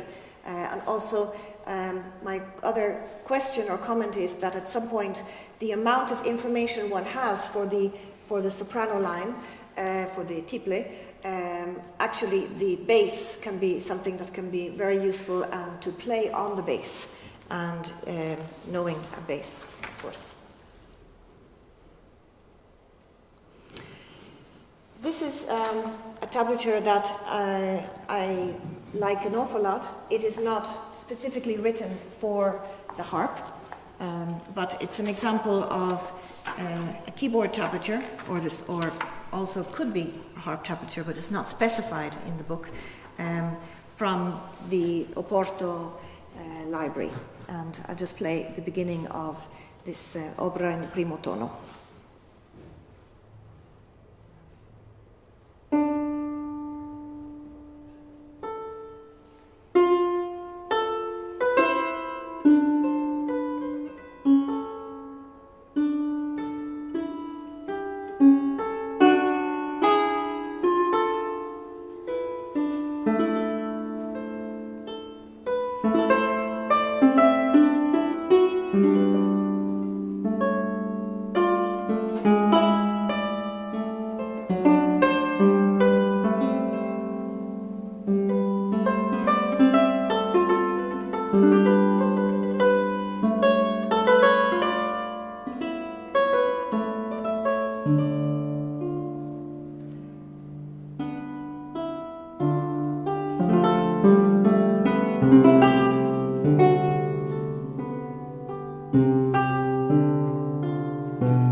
So here is, of course, many voices that enter, and one can also interpret it. In this sort of tablature, perhaps there's very little information, but actually there's also quite a lot to follow and to learn. And finally, I'm going back to one of the earliest tablatures for the harp, and this is a wonderful drawing, so 1546, and this is a piece that is, as far as I know, the first work written for the harp where the name harp is written on it. Another type of matrix tablature, I hope, and this, I find, is extremely easy for children to follow for some reason. And in 10, 20 minutes, 10, 15 minutes, probably anybody can play this piece. It's got a lot of information, but even just following the lines. So perhaps there's also this visual aspect that it sort of looks like a harp. So, and I teach it like this. I also give this to people who are not experts on early music, and so they can decipher it, and then there's the solution at the end. So the aspects that I haven't dealt with today, of course, there are numerous tablatures. There's, of course, I have dealt with a certain period of music, so Iberian sources, and in tablature we also have one book, Quello, which is not in the same sort of matrix tablature. And I've also left out lots of other tablatures in other parts of the world, for example, Italian tablatures, or the Welsh APU, and of course German tablatures, which we will see later on. So the advantages of, I also give people paper to write a piece out themselves, or to compose a piece themselves and then put it into tablature, so there's some way that they can become themselves composers. So for me, the advantages of tablature is perhaps sometimes it's difficult to read at the beginning, but there are many scientific studies that when something is difficult to read, we actually concentrate better. There are many vague aspects of tablatures, maybe like rhythm, or where to make decisions about rhythm in bars, but this gives a player much more responsibility and a student to become part of the interpretation and not simply just read what's written. There can be, of course, typos and also errors in reading. I also made errors today in reading. But one can listen and try to understand the music and the style and the polyphony and voice leading. And this can all strengthen other types of parts of our brain, and particularly the emotional part, and to realize where a line is going or where there's a cadence coming. So to finish up, is there still time? Okay. I'll just play the Modara piece, Cifras para arpa y órgano.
This has to do with the Microsoft world trying to speak with the open source world, and it doesn't work in the FHNW and the Microsoft world. I'm sorry. I'm terribly. Well, I'm also sorry. I didn't check it before. So. Right, hi, thank you so much. Thank you. Yeah, I really enjoyed that, and I think I think what you said at the beginning with the quote about the contemplation is really important, and the way the way we write structures the way we think. There's a really interesting book by Mary Carruthers, The Craft of Thought, which goes into the whole contemplative prediction, and it's it's great. And I guess what I was wondering was how with your experience with tablatures, how does that influence the way you improvise now, or has it influenced the way you improvise in practice? How does it influence me? Yes. Yeah. I would like to say it is everything, because when I'm performing, when I'm playing,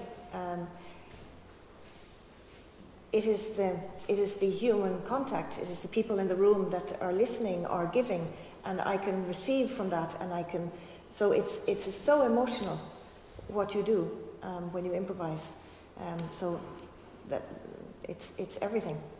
Of course, we could add aspects like memory and other experiences and other senses that might be important. But of course, the one today in a room like this is listening, is the amount of ears or hearts one can feel that are with you. So it's about that. Very emotional answer. Thank you. We approach a little bit Ignatius, the viewer. There are two questions. I have other one. And you showed the example, perhaps not tablature designed for art especially. Yes. But there were the little sharps on the notes. And how does it work? I think this is... it's the same number, but just yes. the tones. So you have to play one of the other chords, yes. which have the same yes. number. Okay. And it's not... sometimes it's clear in the music, and sometimes it's not clear which number, because the sharps are sort of in the middle. Okay. But that's part of this manuscript. Thank you. That was wonderful, and hearing it as well. In fact, in these Lute days, the fact that we've heard some wonderful music making joined to our intellectual pursuits makes it very special. You know, the first part that you were talking about, I don't know if you know, there's a passage in Bermudo. You know, he spends, in his section on the Vihuela, he spends pages and pages and pages telling you how to intabulate the Vihuela in G, the Vihuela in A, and you get to the very end, I think it's folio 99 verso, if I'm correct, where he says, now if you really want to know and learn how to play, this is what you do. And he explains it in about 2 or 3 paragraphs. And it coincides almost exactly with what you're doing. He said, so you start off by finding some duo passages and intabulating them. So in other words, you have to learn basic counterpoint in 2 parts. Then you look for some villaticos, golpeados, that means homophonic really, in 3 parts. And you learn how to tabulate those. So you learn chord positions. And then it goes on from there, and he gives like a method. Yeah, and he gives a rationale for instrumentalists to learn. So there's something that you could Thank you. draw. Absolutely. Thank you very much. And yeah, and that's great. That's really excellent. I won't forget that, because it came from you, and that's the emotional contact. Thank you. And just a brief comment about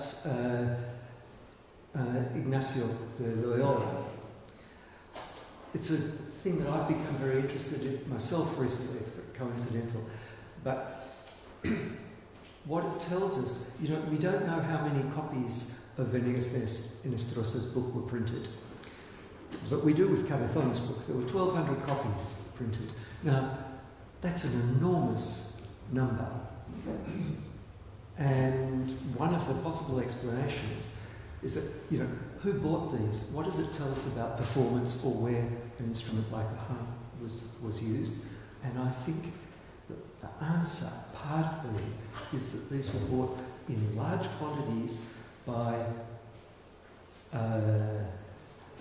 people in monastic communities, both men and women, who used these books as a kind of musical extension of the spiritual exercises of Loyola in their cells, on their own,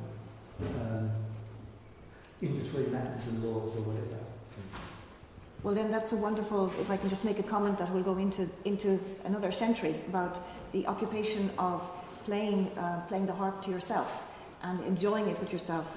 You get into post-1760, and toucher la harpe in French, in the French dictionaries, means to masturbate.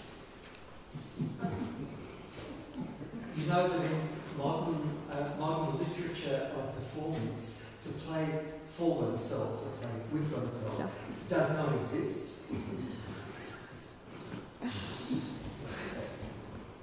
As a category. Thank you, Maria. It was.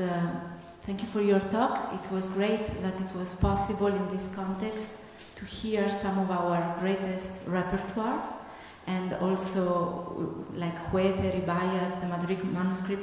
We have a lot of Spanish repertoire, and it was great in this context to remind that we also have an intabulation, a tablature system, and our main one, of course, is cifras, because we have a lot of repertoire for it, and we also have, of course, the Roberta Pugh and the Leipzig that will be presented later. So I think it was good that you presented this. In the beginning, you said that In the picture from Henestrosa, this was showing an arpa de dos órdenes. So I was wondering if you have found some new sources that I don't know about to support this. Well, the actual image of itself shows different strings, so it's already there on the image. You're right that we don't.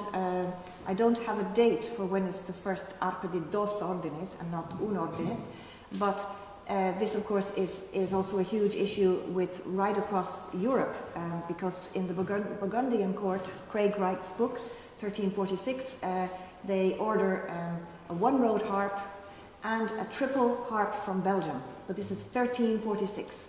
And we can really discuss this because he orders a one-rode harp, which is specified, and then a triple.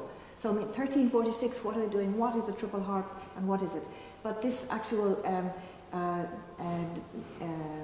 diagram, image in the book shows that there are double harps. So I mean, this is one. He's not, unless he's imagining it because he's had a dream. Well, we have, of course, the Aragonese documents from the end of the 14th century and beginning of the 15th, that indeed they mention some harps with two rows, dobles, but the Henestrosa image, to my understanding, it only shows the the B flat, and as an alternative, probably at least scholars agree that it should be an alternative tuning for the B strings. Maybe we can see the image again, just so that people understand what we're talking about. Do I dare? Now, yes. Yeah. So we have the B flat and the E flat in it, and then the Ribayas one. No, but Ribayas is much later. No, I mean the Henestrosa. Yes. The Henestrosa, So which is from 1557. yes. So, yes, well, it shows a harp with one row, but it's true that it gives two options for the B and for the E. So, Christina, Maria, to you this interprets as a full chromatic harp. Well, the music in the publication, if one takes the music, one would need a fully chromatic harp. But of course, there's a whole other issue, is that if we remove colors from any harp, which of course is an extremely difficult situation because we are so used to, from 1760s, 1770s, to have colored strings. If we don't have colored strings, then the whole thing, we can discuss every single harp, and we can have all sorts of tunings, and we can have much more notes to the octave, which is something I use with, for example, Fayenza. I use 12 notes to the octave on a one-rode string. The harp, every harp is an extremely flexible instrument when one removes colors. So I think if we also take this image, but we also take the publications at the time and the possibilities of the music, you could have any sort of instrument, chromatic, non-chromatic, half chromatic. It's not an issue for me to have to be too worried about it. It's part of being flexible. I'm sorry to interrupt here this discussion, which should go on. I feel there's some need for this. And thank you again. Thank you. Sorry about the...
So thank you very much, sorry for this.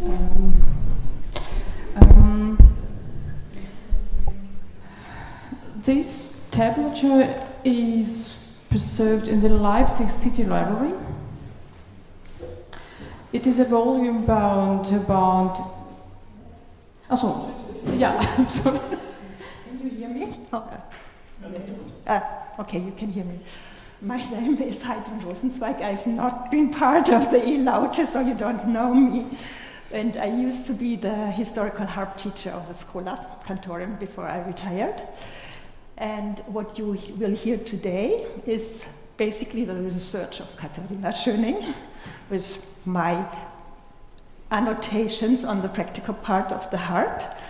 And you will not listen to only text, but you will be able to listen to actual music. And this is from the harp class of Claire Picandol, and she cannot be here, but her students, it's Laura Katzel and Julian Becker. So they will present within our text a couple of pieces. So hope you enjoy.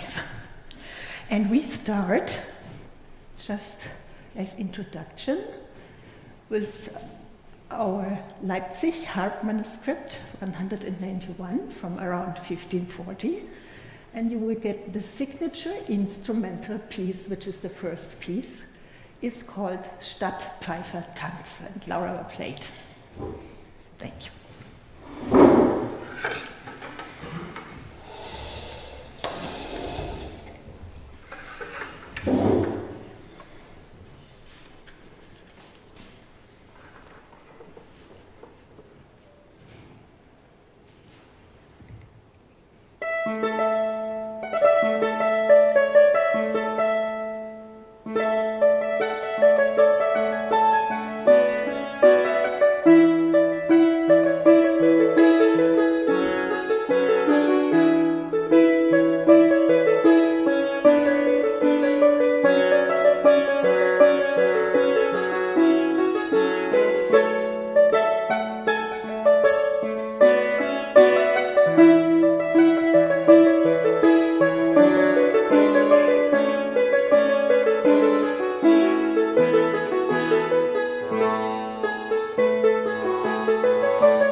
So it is a volume bound in the 16th century. It comprised two prints by Martin Agricola and as a handwritten appendix, this tablature on 41 folios. The tablature, as you can see, is written in so-called Old German organ tablature notation. Here you can see some steps of our project. Until 2018, Riesem listed no entries. Braun mentions this tablature only in a footnote as keyboard tablature, and Jörg Stenzel analyzes it as organ or harpsichord tablature. 2018, during my research in Leipzig, the establisher struck me as some strange. It was not well suited to keyboard playing. It contains an unusual fundamentum and an unusual pitch inventory, and was notated diatonically, which was generally untypical for organ tablatures. Following Martin Kirnbauer's advice to consider the harp, I continued my research and asked Heidi for advice and practical testing. This led us to the conclusion that so far it is only harp tablature found in the German-speaking world of the 16th century. After a few publications and presentations, we decided to prepare our joint edition. It is now in its final stage, and it will be published soon on the platform of the Schola Cantorum. In the meantime, the work continues in exchange with the current harp classes of Flora and Claire in the Schola. And for this, thank you very much. Our next step are first to publish our edition on the Schola Cantorum, but it is a PDF edition, it's not a E-LAUTE edition. And then to prepare an edition for this tablature for the E-LAUTE platform part. For E-LAUTE, we need an MEI edition, and for that we need an MEI solution for the keyboard tablatures, which does not yet exist. Now I will give you some research background as introduction. Then Heidi will present her own research, and at the end we will take a brief look at our edition. The manuscript was bound, as I said, together with Agricola's prints. It was written by a single scribe and seems to function as an exercise book to Agricola's textbooks, a continuation of his reference to the harp. In other words, we can actually see here how the Agricola's textbooks were used in practice, which is quite fascinating. Agricola himself only gave one illustration of the harp with a graphical hint on how to intabulate, not more. The original owner and scribe remain unknown. Paper identification is difficult since only fragments of the watermark are visible. However, it is clear that the tablature comes from the central Germany. Comparable watermarks are found in Brandenburg, Saxony, and Saxony-Anhalt. The binding analysis dates the volume to the late 1530s, 1540s, and the notation to around 1540s. You can see here some 1500 something. The social context points to an urban and middle-class school or student environment. Part of the stamp date is still visible, as I said. An orthographic study of the headings also shows that the scribe was not of Southern but of Eastern Central German origin. The music of the harp was practiced in 16th century German using later tablet, and it's no secret. The fact was mentioned, for example, besides Agricola, Gerl explicitly states that all the organist and guitarist player set their tablature with the letters. But until now, we had no notation in German lands. In its set of signs in this tablature, our tablature overlaps with the Robert Abhue manuscript, visible in the points and letters. But in its tuning, it points to Glorian. Heidi will explain it later. As I said, there are no cauda. This is remarkable when we compare the vocal model with this tablature. In the intabulation, for example, in Nachwillen, Dein, the chromatic notes were either avoided or kept diatonic, and now we will hear this example.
also important that the manuscript presents a self-contained teaching with a fundamentum, and as I mentioned, music examples that are dedicated, arranged. The fundamentum is a very interesting example for a graphical strategy of giving beginners individually adapted instruction. For a long time I wondered what these numbers mean until I realized that the scribe was using them to show the lines of the notes.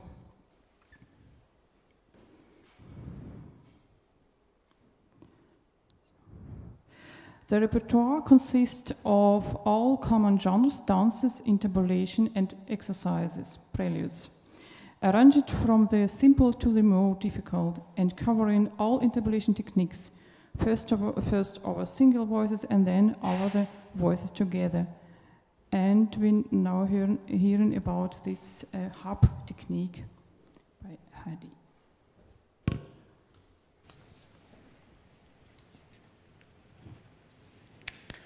Yeah, and once again you see this picture, and it's just, I wanted to make it clear that this was the musical potential of the harp.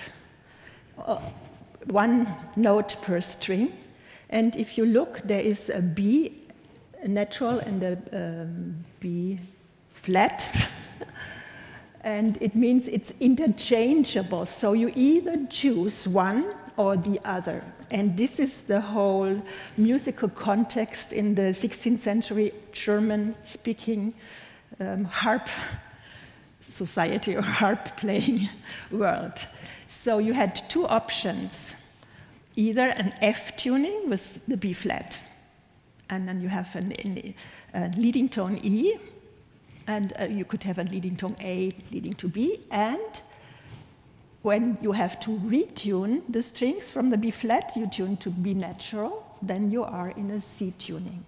And this is all we have, and this is what we have to live with in German-speaking countries in the 16th century. So we will talk later. So here, briefly, the goals for my harp edition is, because Kateryna did the research, on the platform will be the whole original, the whole transcription, the literal transcription, and I am tried to do a harp edition and to come from mensural notation into modern musical notation. Of course, I limited according to the vocal concordances. We have the transcription, obvious transcription errors. And the goal is to facilitate the decision making for people who are not so interested in playing directly from tablature or find it difficult, but always you have to see it in context. And also to make this kind of music accessible for the modern harp world. So the selection of the vocal pieces by the scribe, Leipzig is an extraordinary source. For the first time, it shows us in detail on the harp how secular four-part vocal pieces could be played as solo pieces on the harp, which was such a special thing. So it's our #1 repertoire we have for the Renaissance. While we know a great deal about musical practice from vocal scores, lute and organ tablature, Leipzig 191 enables us to study and understand these transcriptions from a harp perspective for the first time in harp history.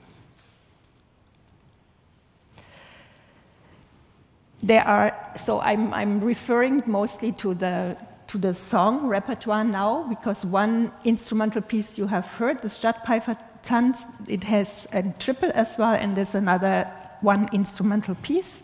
It contains, and also with a triple, a short dance, and it contains also 5 beginnings and endings, ein Finale, 2 short preludes, which are very short, to show some kind of improvisation for people who don't know yet how to improvise.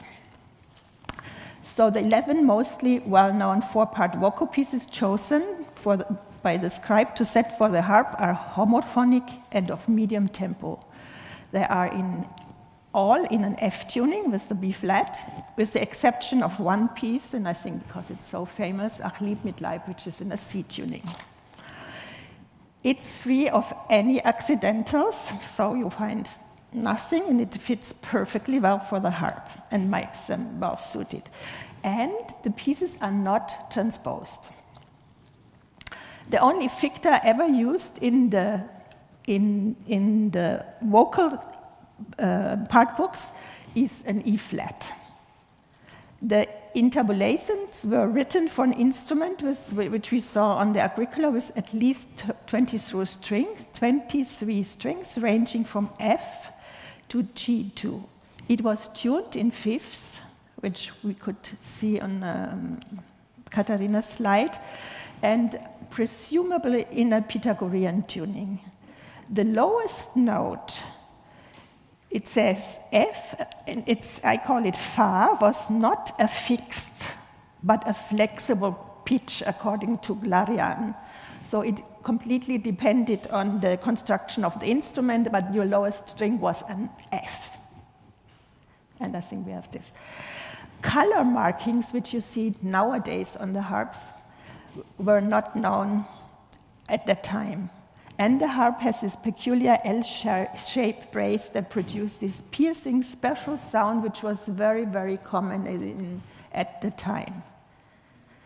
And you see, here I only marked to see that we have in mensural notation the discant, and then because it's the alte German Orgeltabulatur, the bass is under the discant and the tenor is the lowest line. And now we are listening to another famous piece which we have seen a lot on the screen, Elslein, liebes Elselein.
You see that bass and tenor mostly remain true to the original in the concordances, and with the exception, my opinion is in the pieces in 3, and I think because they move faster, and perhaps to accommodate the powerful buzzing resonance of the low strings, the bass and tenor had to be simplified, so it's not the same. And this was the case in the Ach Elslein, if you watch it closely. We have another peculiarity in this manuscript. In 2 pieces of Hofheimer's Mein Einiges A and Schönfelder's von Edler Art, there are large, widely spaced chords, ranging from a tenth to an octave and fifths to 2 octaves, which indicates that the string spacing of the original instruments was probably closer than today, and it also shows that the scribe really copied the exact vocal parts, because it always corresponds with the vocal parts. The very special Halmec we have, I think I can have 2 more minutes. Some is not coming. Oh, now it's getting interesting. We have something very special. This is the harp cadence. It's a standardized pattern occurring on the last semibrevis, and resulting in a possible hemiolia in the pieces in 3, which the scribe doesn't get.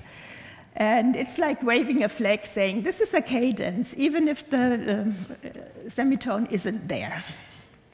So, and also very peculiar, the ending is you come from fifths to octaves, and you always end on one note. So it's no decision whether there's a fifth or a third or a minor or major. It always ends on the same tone. The extra ficta I already mentioned. There are 4 possibilities. You either ignore it, you leave it out, you replace it by E flat by C or G, or there's a possibility in the discantus in one piece in else line to tune it in.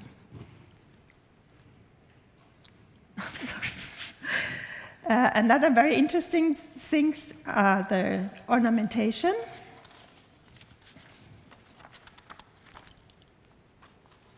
So here you see the 7 most used ornament patterns.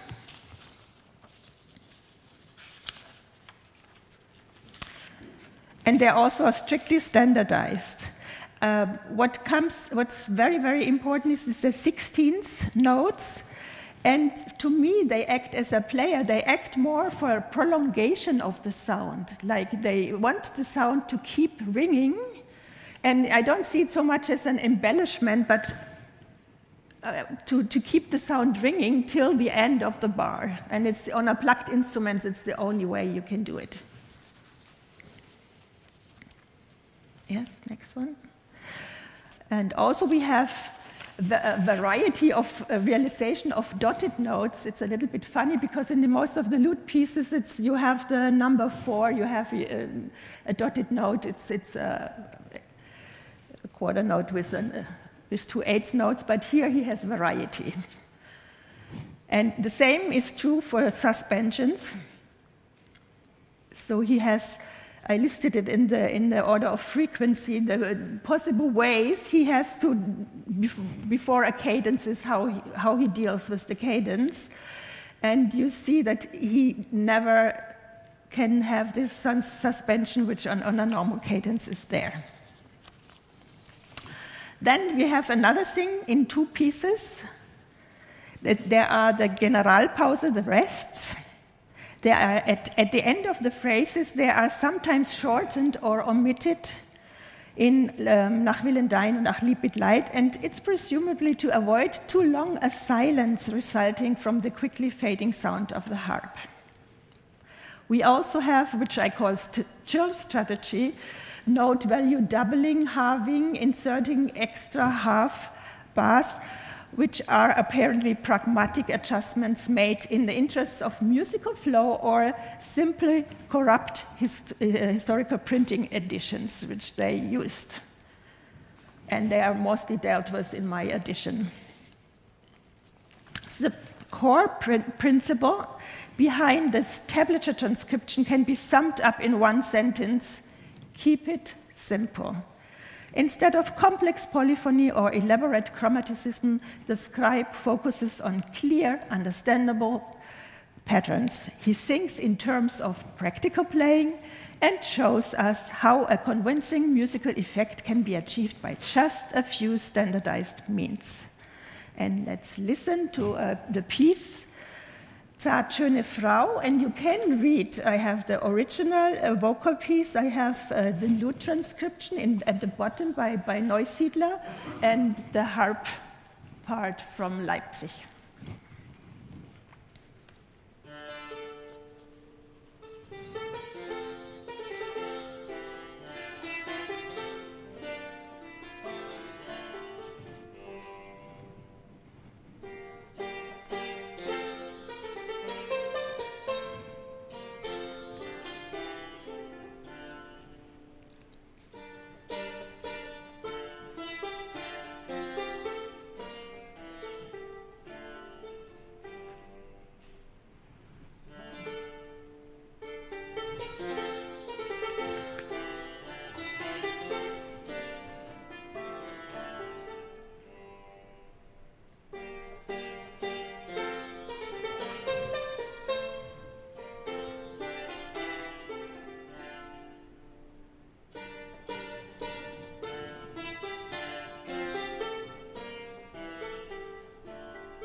I hope you didn't miss the ficta.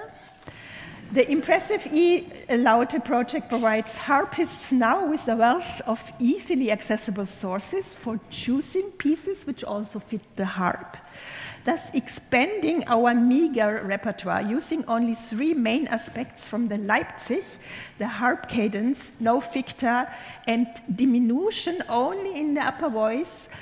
A lute piece such as Vasa Mesa by Hans Leusser could be played if we have enough time. Otherwise, to sum up, the Leipzig 191 manuscript unveils the first solo repertoire for the harp that is historically significant and serves as a practical treasure trove for Renaissance harp practice. Thank you.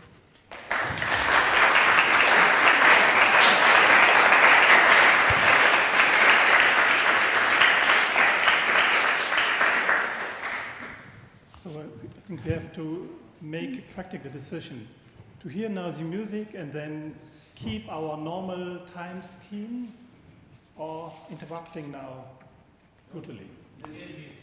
Music. Okay, then we will keep on with our program as printed. Just to explain, I transcribed what I said, and he will play, and you see the lute, the original lute, and the simple transcription I made to suit it in a harp style.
Scheme, we have time for a question.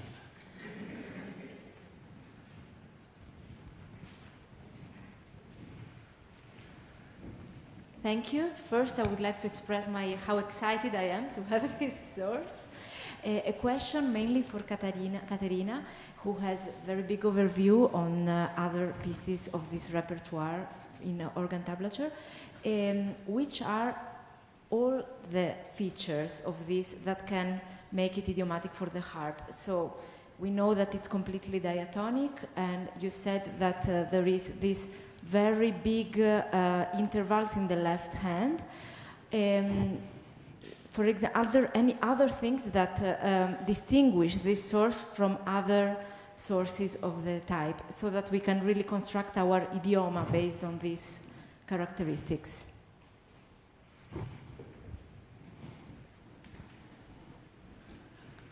Thank you.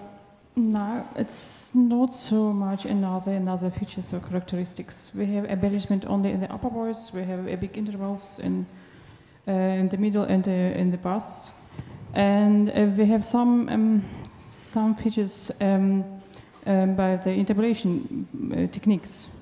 The polyphony, the contrapunct will has been not literal. Transcribed, no? Not exactly. 3 voices are has been made to 2 voices, and it is very flexible. Also the texture is very flexible, But no, the formula, diminution formula, I found it's very, very similar to other lute tablatures, and yeah. This cadence, the harp flat cadence, is it really only ours? You find that cadence, exactly that one, also in many more pieces, or it's something distinctive? So I think we don't know. We have one source, one repertoire. Now, finally, after 35 years at the Schola, we found an original manuscript. So we have this one evidence, but I think it's in the context of the humanistic circles. They played amateur, semi-professional, and they found a solution. And I don't think that they knew the fretting that the Spanish people did, and maybe more the professional was more into professional hands. But for me, what struck me is that it works in this kind of repertoire. But you have to look for the right pieces where and make it work. Yeah, I am not harpist, I don't know, but I think it's very similar formula, also in lute and organ repertoire. Yeah, it's for me it was some news that Heidi research shows us. I'm not harpist; it's not my area. Now, what for me is very important, because we always we have to arrange lute pieces and keyboard pieces to the harp. And now, for the first time, we have at least 3 small references, and that's what I wanted to try to show. I don't have to take the lute literally, but I can apply the main principles and make it so it sounds convincing on our instrument. So that's the most thing. And to me, what came was the word idiomatic. Finally, we have something idiomatic.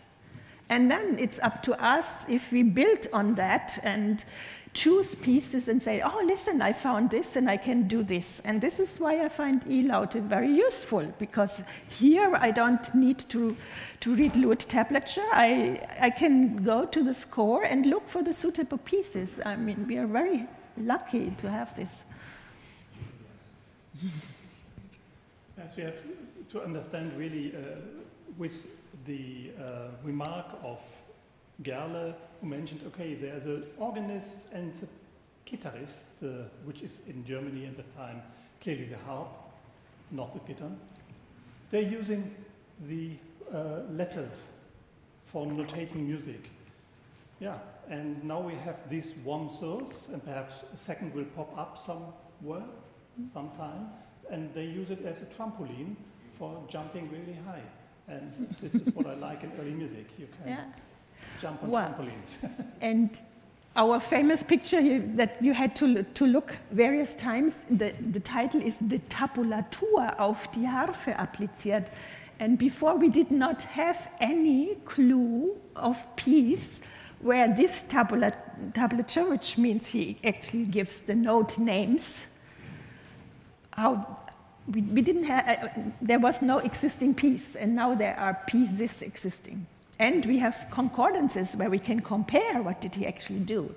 Okay, there are some earlier sources like Buxheimer Orgelbuch, Welle in die Gitarren, et Lutis, etc. It can be used for other repertoires as well with some imagination.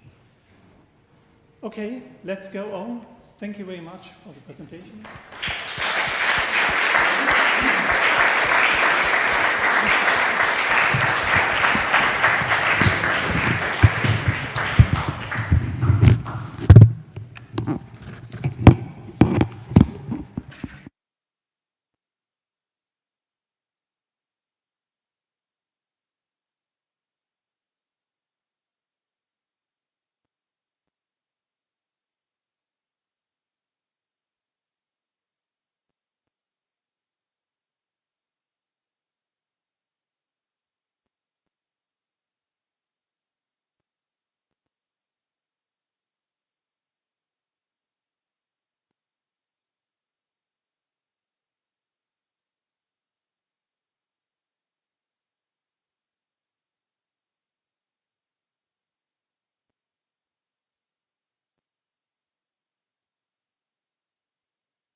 for its Scottish vernacular content, its roots in Scottish folk idiom, we can say that still.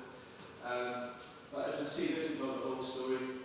The project's built around the first complete transcription of the manuscript, rendering Tabulaturen as well, with a detailed list of coordinates, critical commentary, and a thesis exploring various aspects in depth. The transcription has been completed, and with the process now finishing the write-up. The thesis submits later in the autumn, so today I can present some of the conclusions, but I'm still very much open to feedback for this and for the follow-on project, so I would appreciate any input at the end of the presentation. I'll start with the manuscript itself, looking at its content within the surviving Scottish music, the Lute family, as well as surviving material from Mandore.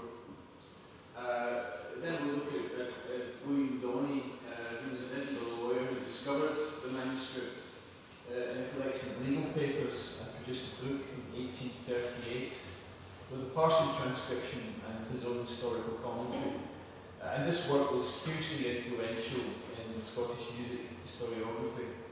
I'll follow this with a discussion of the background to Donny's commentary, the importance for him of the Skene Melodies being ancient, and his book's links to 18th century Enlightenment discourse.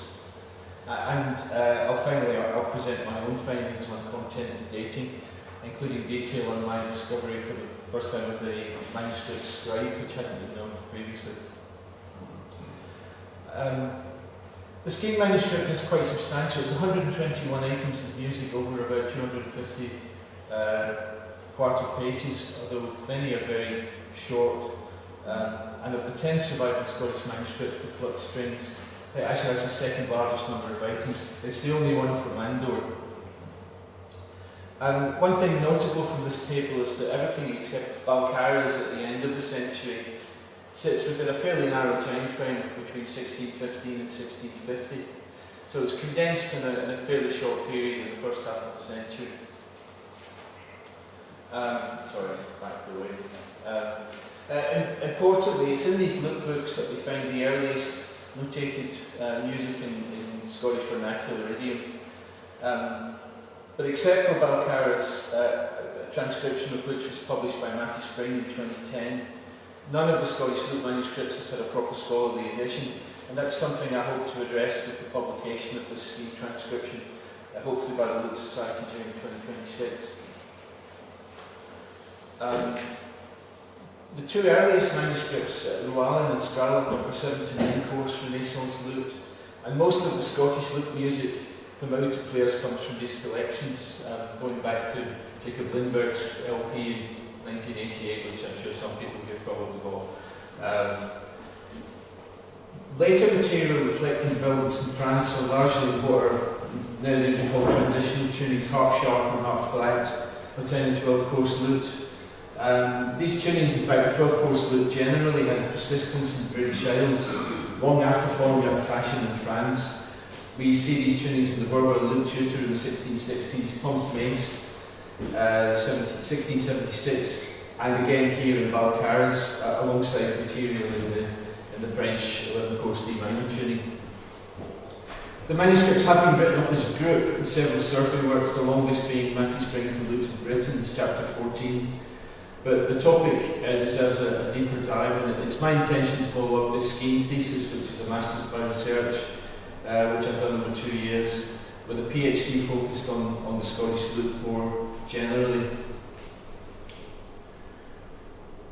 The National Library of Scotland catalogues the manuscript as the Skene Mandore Manuscript. Of course, this is based on a misunderstanding. As we heard on Wednesday, the 18th century Mandore, also known as the Gallicum, was a type of bass lute with 6 or more double-strung courses and a long string length around 70 centimetres.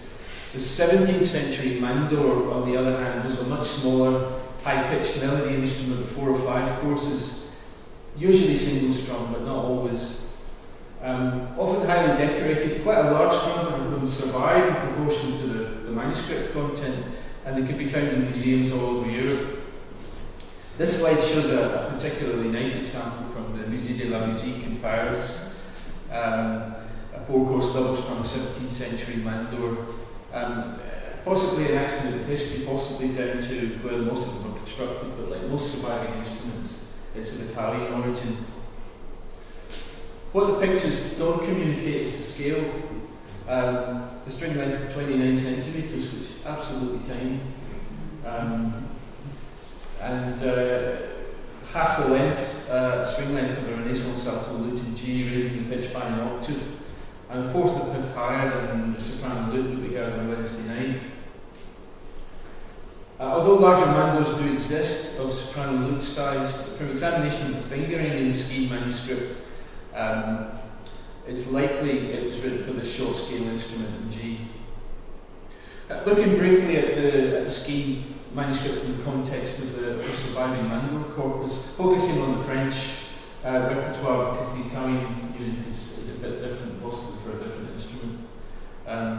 There's only one printed source which actually survives, which is the 1629 Tabulaturen Mandore by François Schöning, comprising 6 suites of French dances for four-course Mandore.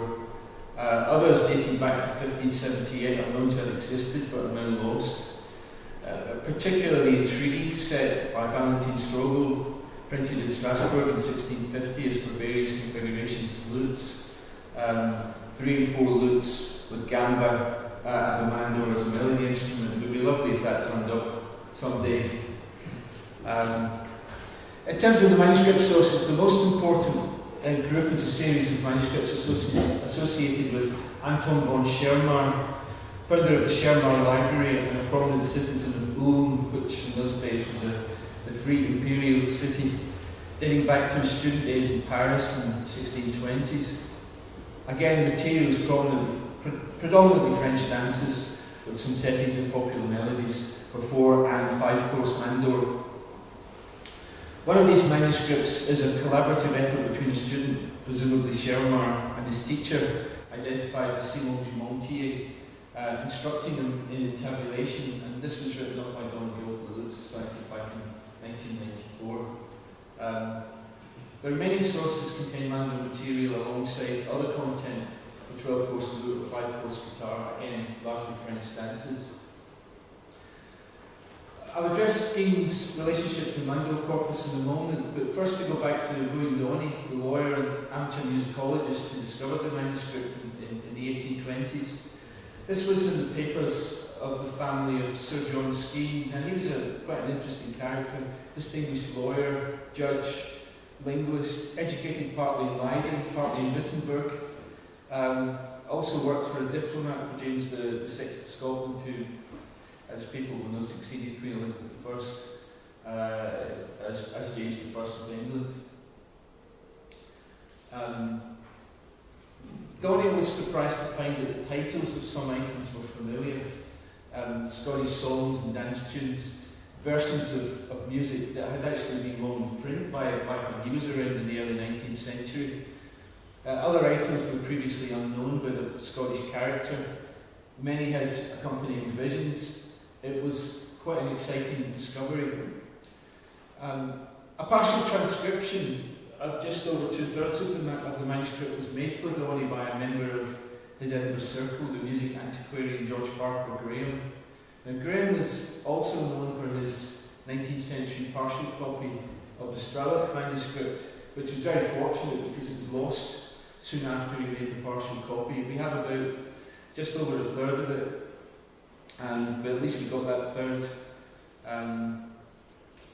And actually, he never made another transcription. He copied manuscripts. He also copied the Leiden manuscript. But his attempt at the Skene manuscript was actually his only attempt to transcribe it to staff notation. There were quite a lot of challenges in creating it back then, because by the 1830s, in Britain at least, tablature reading scales had pretty much disappeared. I actually have my own issues with the transcription. Most of it is fairly clearly written, but it hasn't been terribly well copied. There's issues with barring, issues with notes on the wrong lines, and a lot of missing or erroneous time flags. So I can understand why someone in the 1830s, without our benefit of all the world that we know, would have had some difficulty. But in 1838, Donny published the transcription and the accompanying essay in a book called Ancient Scottish Melodies. Donny believed that John Skene's son, born around 1580 and also called John Skene, was the likely owner and user, although the scribal hand was never identified. Donny considered evidence that some material might be from after King James's death in 1625, but he argued for the possibility, because I think they really wanted it to have this Sir John Skene connection, that some of the fascicles that made up the manuscript might have been copied as early as 1600, possibly by Sir John himself, with some of the music being even older, and that the collection was essentially complete by 1625. And in his accompanying essay, which ranged widely over Scottish music history, Donny claimed that the manuscript provided direct and incontrovertible proof, as if such a thing existed, of the antiquity of Scottish music. This had been asserted, but not really evidenced by other historians. And Donny's essay was hugely influential well into the 20th century. His conclusions, taken as fact, by the 1950s, Donny was not a commentator, he was a source, effectively. And it was vital for Donny that Scottish music be ancient. He was drawing on a narrative dating to the mid-18th century Scottish Enlightenment, in which theories of evolution of society from philosophers like Adam Ferguson and Adam Smith led to a high value being put on Scottish native song as originating in a pastoral society still close to a state of nature. And then efforts to collect and study Scottish vernacular song had begun in the 1720s and 30s by collectors like Alan Ramsay and William Thomson. A later collector, of course, was Scotland's national poet, Robert Burns. These emerging philosophical perspectives fed into the song collection effort, and this kind of snowballed into a Scottish song publishing explosion that became quite eventually a Europe-wide phenomenon, not least in the German-speaking world, where ultimately we had Scottish melodies set by people like Haydn and Beethoven, who but prior to that, the Scottish Enlightenment discourse on musical evolution had been taken up by continental writers, notably the German philosopher Gottfried Herder, as we can see Herder on the right here. Herder actually coined the term Volkslied, folk song, in a paper from 1773 when he was discussing Scottish poetry, specifically the work of James Macpherson's and Ossian, which on the left. And Herder's ideas and others associated with him became associated with notions of distinctive national forms of music related to multiple localized aspects like ethnicity, landscape, and societal characteristics. And I think some of this world is still very much with us. But although these 18th century developments are for sure fascinating, they don't really help us understand the manuscript in its own terms. And one of my areas of focus in this project has been to kind of strip away, disentangle this 17th century manuscript from 18th century and later theoretical frameworks, and to move away more generally from these anachronistic frames of reference, which we're stuck with regardless, but we should still try. Present-day scholarship, notably by Matthew Gilbert, has come to challenge those aspects of Enlightenment historiography that persist, not least binary divisions into categories of folk music, art music, that emerged in this 18th century period, and they're still around, at least in common conversation. On completing the transcription, I set about collecting about 30 data points for each of the 121 items in the manuscript, on aspects like geographical origin, typal use, quite a bit on modal analysis, some stylistic things. And this has enabled detailed analysis and thesis across multiple axes. I could only draw out a few points here. When we compare the Skene manuscript with the rest of the surviving Mandore corpus, we find it stands out in several ways. First, while there are There are a number of French style dances, Preludes, Allemands, Courantes, Sarabans, Voltas. Only 14 out of the 121, 12% of the manuscript consists of French dance material. This sets it aside from the rest of the Mandore corpus. The same amount, around 12%, comes directly from English masque music. And I think this is also a case for joining things up. Scots love to keep things separate, but actually there's a lot in common between this manuscript and English manuscripts of the period, and we definitely have to figure that in when we look at it. Overall, around a quarter of the total is from English origin. Masque music, broadside ballads, some older lute songs, there's D-LEm in there. Well, a further 10% can be classified as Anglo-Scots. This is music where origins cross-border and stylistically or disputed in some way. Broadsides on both sides of the border. A lack of clarity. So I've left an Anglo-Scots categorisation. There are some continental cognates, and I've used the word cognates because there are actually no direct concordances. They're all cognates. They all have the same material, but certainly not in identical versions. 5 of the Skene pieces are shared with the Lewon collection, and one of these, Homo Revenant de Saint Nicolas, a French melody with Christmas associations, is also in Schöning. But overall, the material is essentially unrelated. And just over half, the 65 pieces, around 54%, is of straightforwardly Scottish origin in the Scottish vernacular idiom. Of these, fewer than half, 26, are contemporary cognates. A whole bunch of these had never been seen, even by Donny when they arrived. A lot of them have words now, but back then they didn't. They acquired them afterwards. The remainder are unique to the manuscript, at least as far as the 17th century is concerned. But as this data collection work progressed, it became clear that Donny's dating of 1615 to 1625 had some older components, which had been generally accepted for 200 years by historians of Scottish music. This was problematic. Cognates, particularly with the English ballad repertoire, in particular pointed to a later date, mid-1630s or later. In fact, post-1630s cognates exist for material in all but one of the fascicles of the manuscript, which makes Donny's suggested dating with the gaps, really unlikely. In fact, close examination with the modern eye suggests that a single scribe collected the manuscript over a fairly short space of time, and that's only reinforced by most of it is clearly copied quite quickly and not very accurately, or perhaps the source wasn't very accurate, but it was clearly copied, it's clean, it's well paginated, but there are a few sections, a few pages where he's done his own tabulation, and that's where it gets messy. That just reinforces the fact that it appears to have been copied.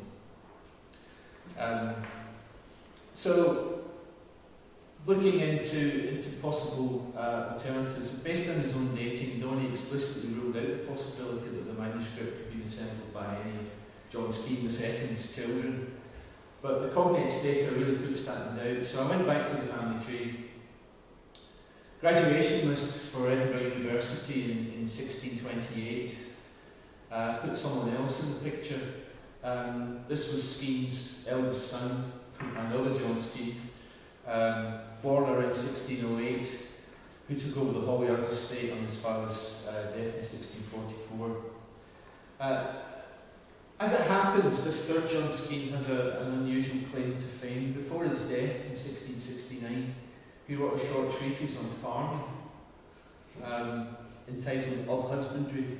It's the earliest farming treatise we have in Scotland, in the Scottish archives.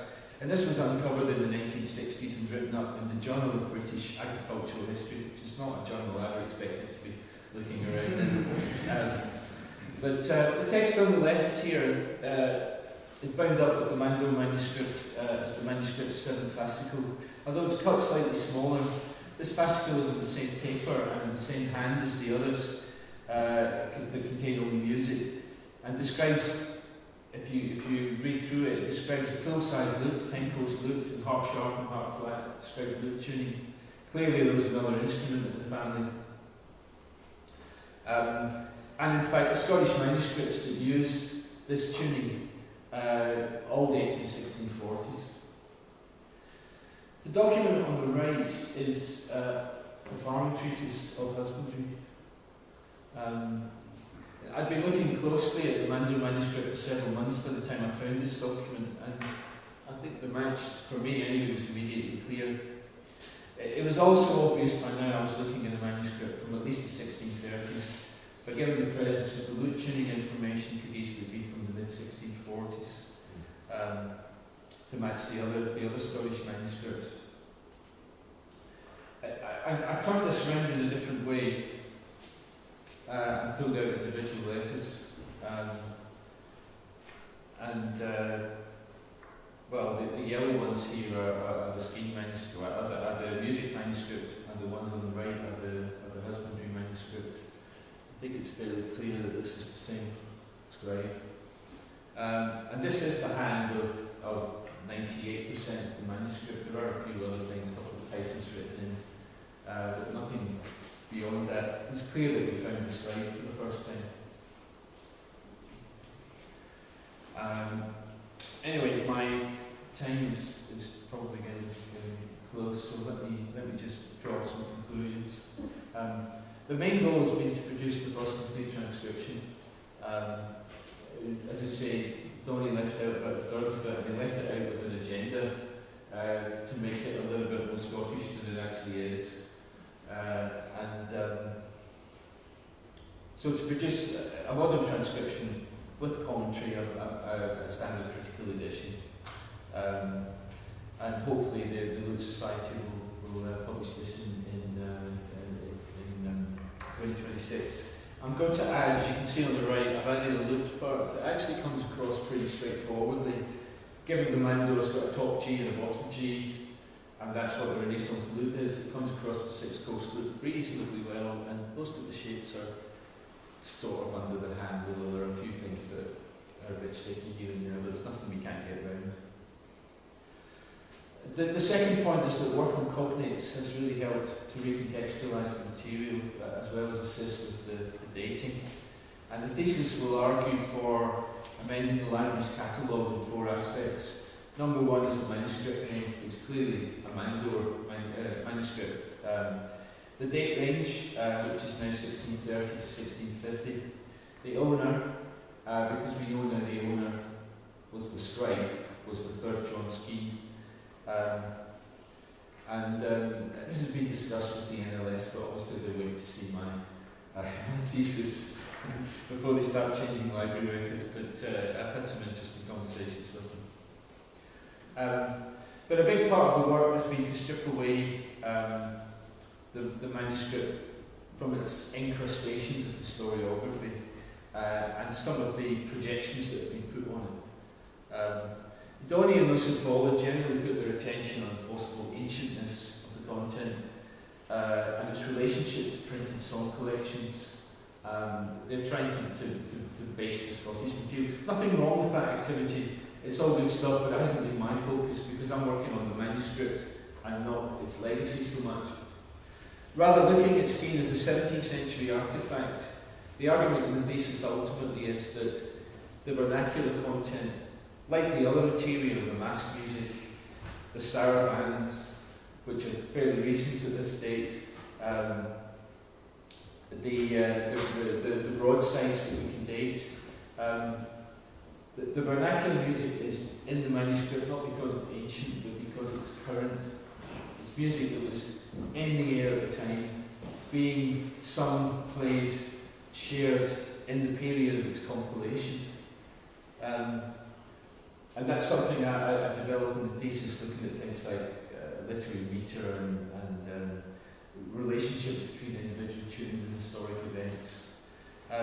One thing I've struggled with, and perhaps this is something, if you know, that I'd be delighted if you know, there's so much expertise here, but I've struggled with to reach definitive conclusions on transmission and transmission across social groups. In particular, in transmission from oral traditions into this first written culture. This This is the Scottish Lute manuscripts are not only the first Lute manuscripts we have, they're the first instrumental manuscripts in Scotland to have survived. So that 17th century repertoire is very important as our record of instrumental music in the period after the Reformation, when all the choirs closed and the cathedrals closed, when the choir books and the organs were burned, then the court decided to leave and move south to England in 1603 and never come back. Scotland was very much left to its own devices at the time, and this is the record we have of it. So, thoughts on transmission from the vernacular, from the oral traditions that I can use to parallel from other places, from Germany, from France, from Italy. Any thoughts would be really appreciated. This is something of the methodology I've done here will be carried forward to the PhD that I plan to start next year. So I think that's me.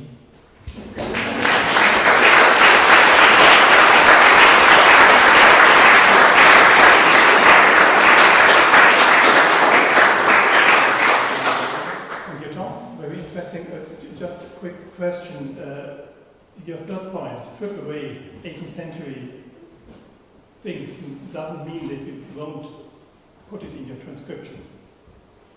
The later things. The transcription, the edition will include all the music. No, there's no 18th century music, there's only an 18th century discourse. Ah, okay. There's lots of historiography dating 18th, 19th, 20th century, but no, the music is all... Will be. Yes. It's the edition of the melodies. Yes. The old melodies that is from the 18th century. Yeah, that's right. Yeah. Could I ask about the Anglo-Scots melodies? How do you distinguish English Anglo-Scots from English or Scots? So it's a really good question. My supervisor, Stephen Rose, is a Geordie from the north of England, so he's been quite helpful in that regard. But there's two axes really I've taken on that. Number one is when you have something like a song like Joy to the Person of My Love, which appears, I think, in something like 7 of the 10 Scottish manuscripts. It's clearly a wonderfully loved song in Scotland. It's in Forbes Songs and Fancies, which is the only printed secular music that's from the whole of the 17th century in Scotland. And yet, the earliest, if you go back to Simpson, you go back to the Broadside archive, the only evidence we have of it is the Broadside, other than the Scottish position. So I've made that Anglo-Scots because I don't think, if the first instance is English, I can't claim it for Scottish, much as Scots are quite good at that sort of thing. The reason I asked is that in the 15th and early 16th century, the church music of Scotland is the same as the church music of England, even though they're at war with one another. They're completely different countries, but it's as though there's a common culture going on in music. Yes. In the 17th century, of course, they've got the same king, so it's rather different. There's one more point on that. The other thing that's caused designations Anglo-Scots, for example, there's a couple of tunes with no contemporary cognates, but they pop up. I'm thinking when Jamie plays on the jockey's fiddle, it's very similar to a Tyneside ballad that was published in the 1790s. Obviously, we can't directly connect something from 1650 to the 1790s, but again, there's nothing particularly Scottish about the tune. It's in Skene, we don't see it again until we see it in Newcastle much later. But I think we have to say that's Anglo-Scots. So the two categories really that are falling into that for me. They just, I don't want to make a determination of one or the other. Where I've said the Scottish, it's usually for a reason. There are cognates, or stylistically, it's very clear that it has all these characteristics that Francis Collinson laid out, and as he was trying to define what makes Scottish music, and the answer is usually more than one thing. Hi, Tom. Thank you. So I was just going on the transmission, and I guess my first question is a stylistic question of the Scottish pieces. How many double tonic styles? That's one of the, I think, quite a fairly modest number. I think something like 14 or 15. It's not overwhelming. But that's quite good. I was just thinking in terms of like harp manuscripts, and thinking of like the Robert ap Hugh manuscript, that kind of binary notation, which produces that same kind of double tonic structure as well. And then I think in Stirling Castle there's like a transcription which Bill Taylor thinks is also like a kind of hard tablature like in the castle. So coming from that, so that is a possible mode of transmission for some of the Scottish material from hearts. I think the Stratlock as well in the courts and things. That's the thing. The double tonic is certainly an indicator. It's one of the ones. I mean, Francis Collison set out a list in his the National and Traditional Music of Scotland. So he's hedging his bets with both words. But he sets out a bunch of characteristics, one of which is a double tonic. I just have to be a bit careful with double tonic. I mean, you see it in Tabulaturen, and you see it in other places, and it's a tricky one. It's certainly not enough on its own. Yeah, I mean, but I would say, just because that's not, what I would maybe argue that's a characteristic of like oral cultures. So there's an oral culture, but that doesn't mean it's not Scottish either.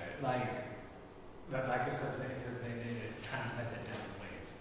Yeah, I think as I think we were discussing, it's a natural thing for an instrumentalist to play in one hand position and then move it down.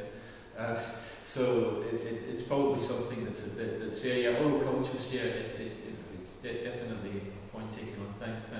Thanks for that.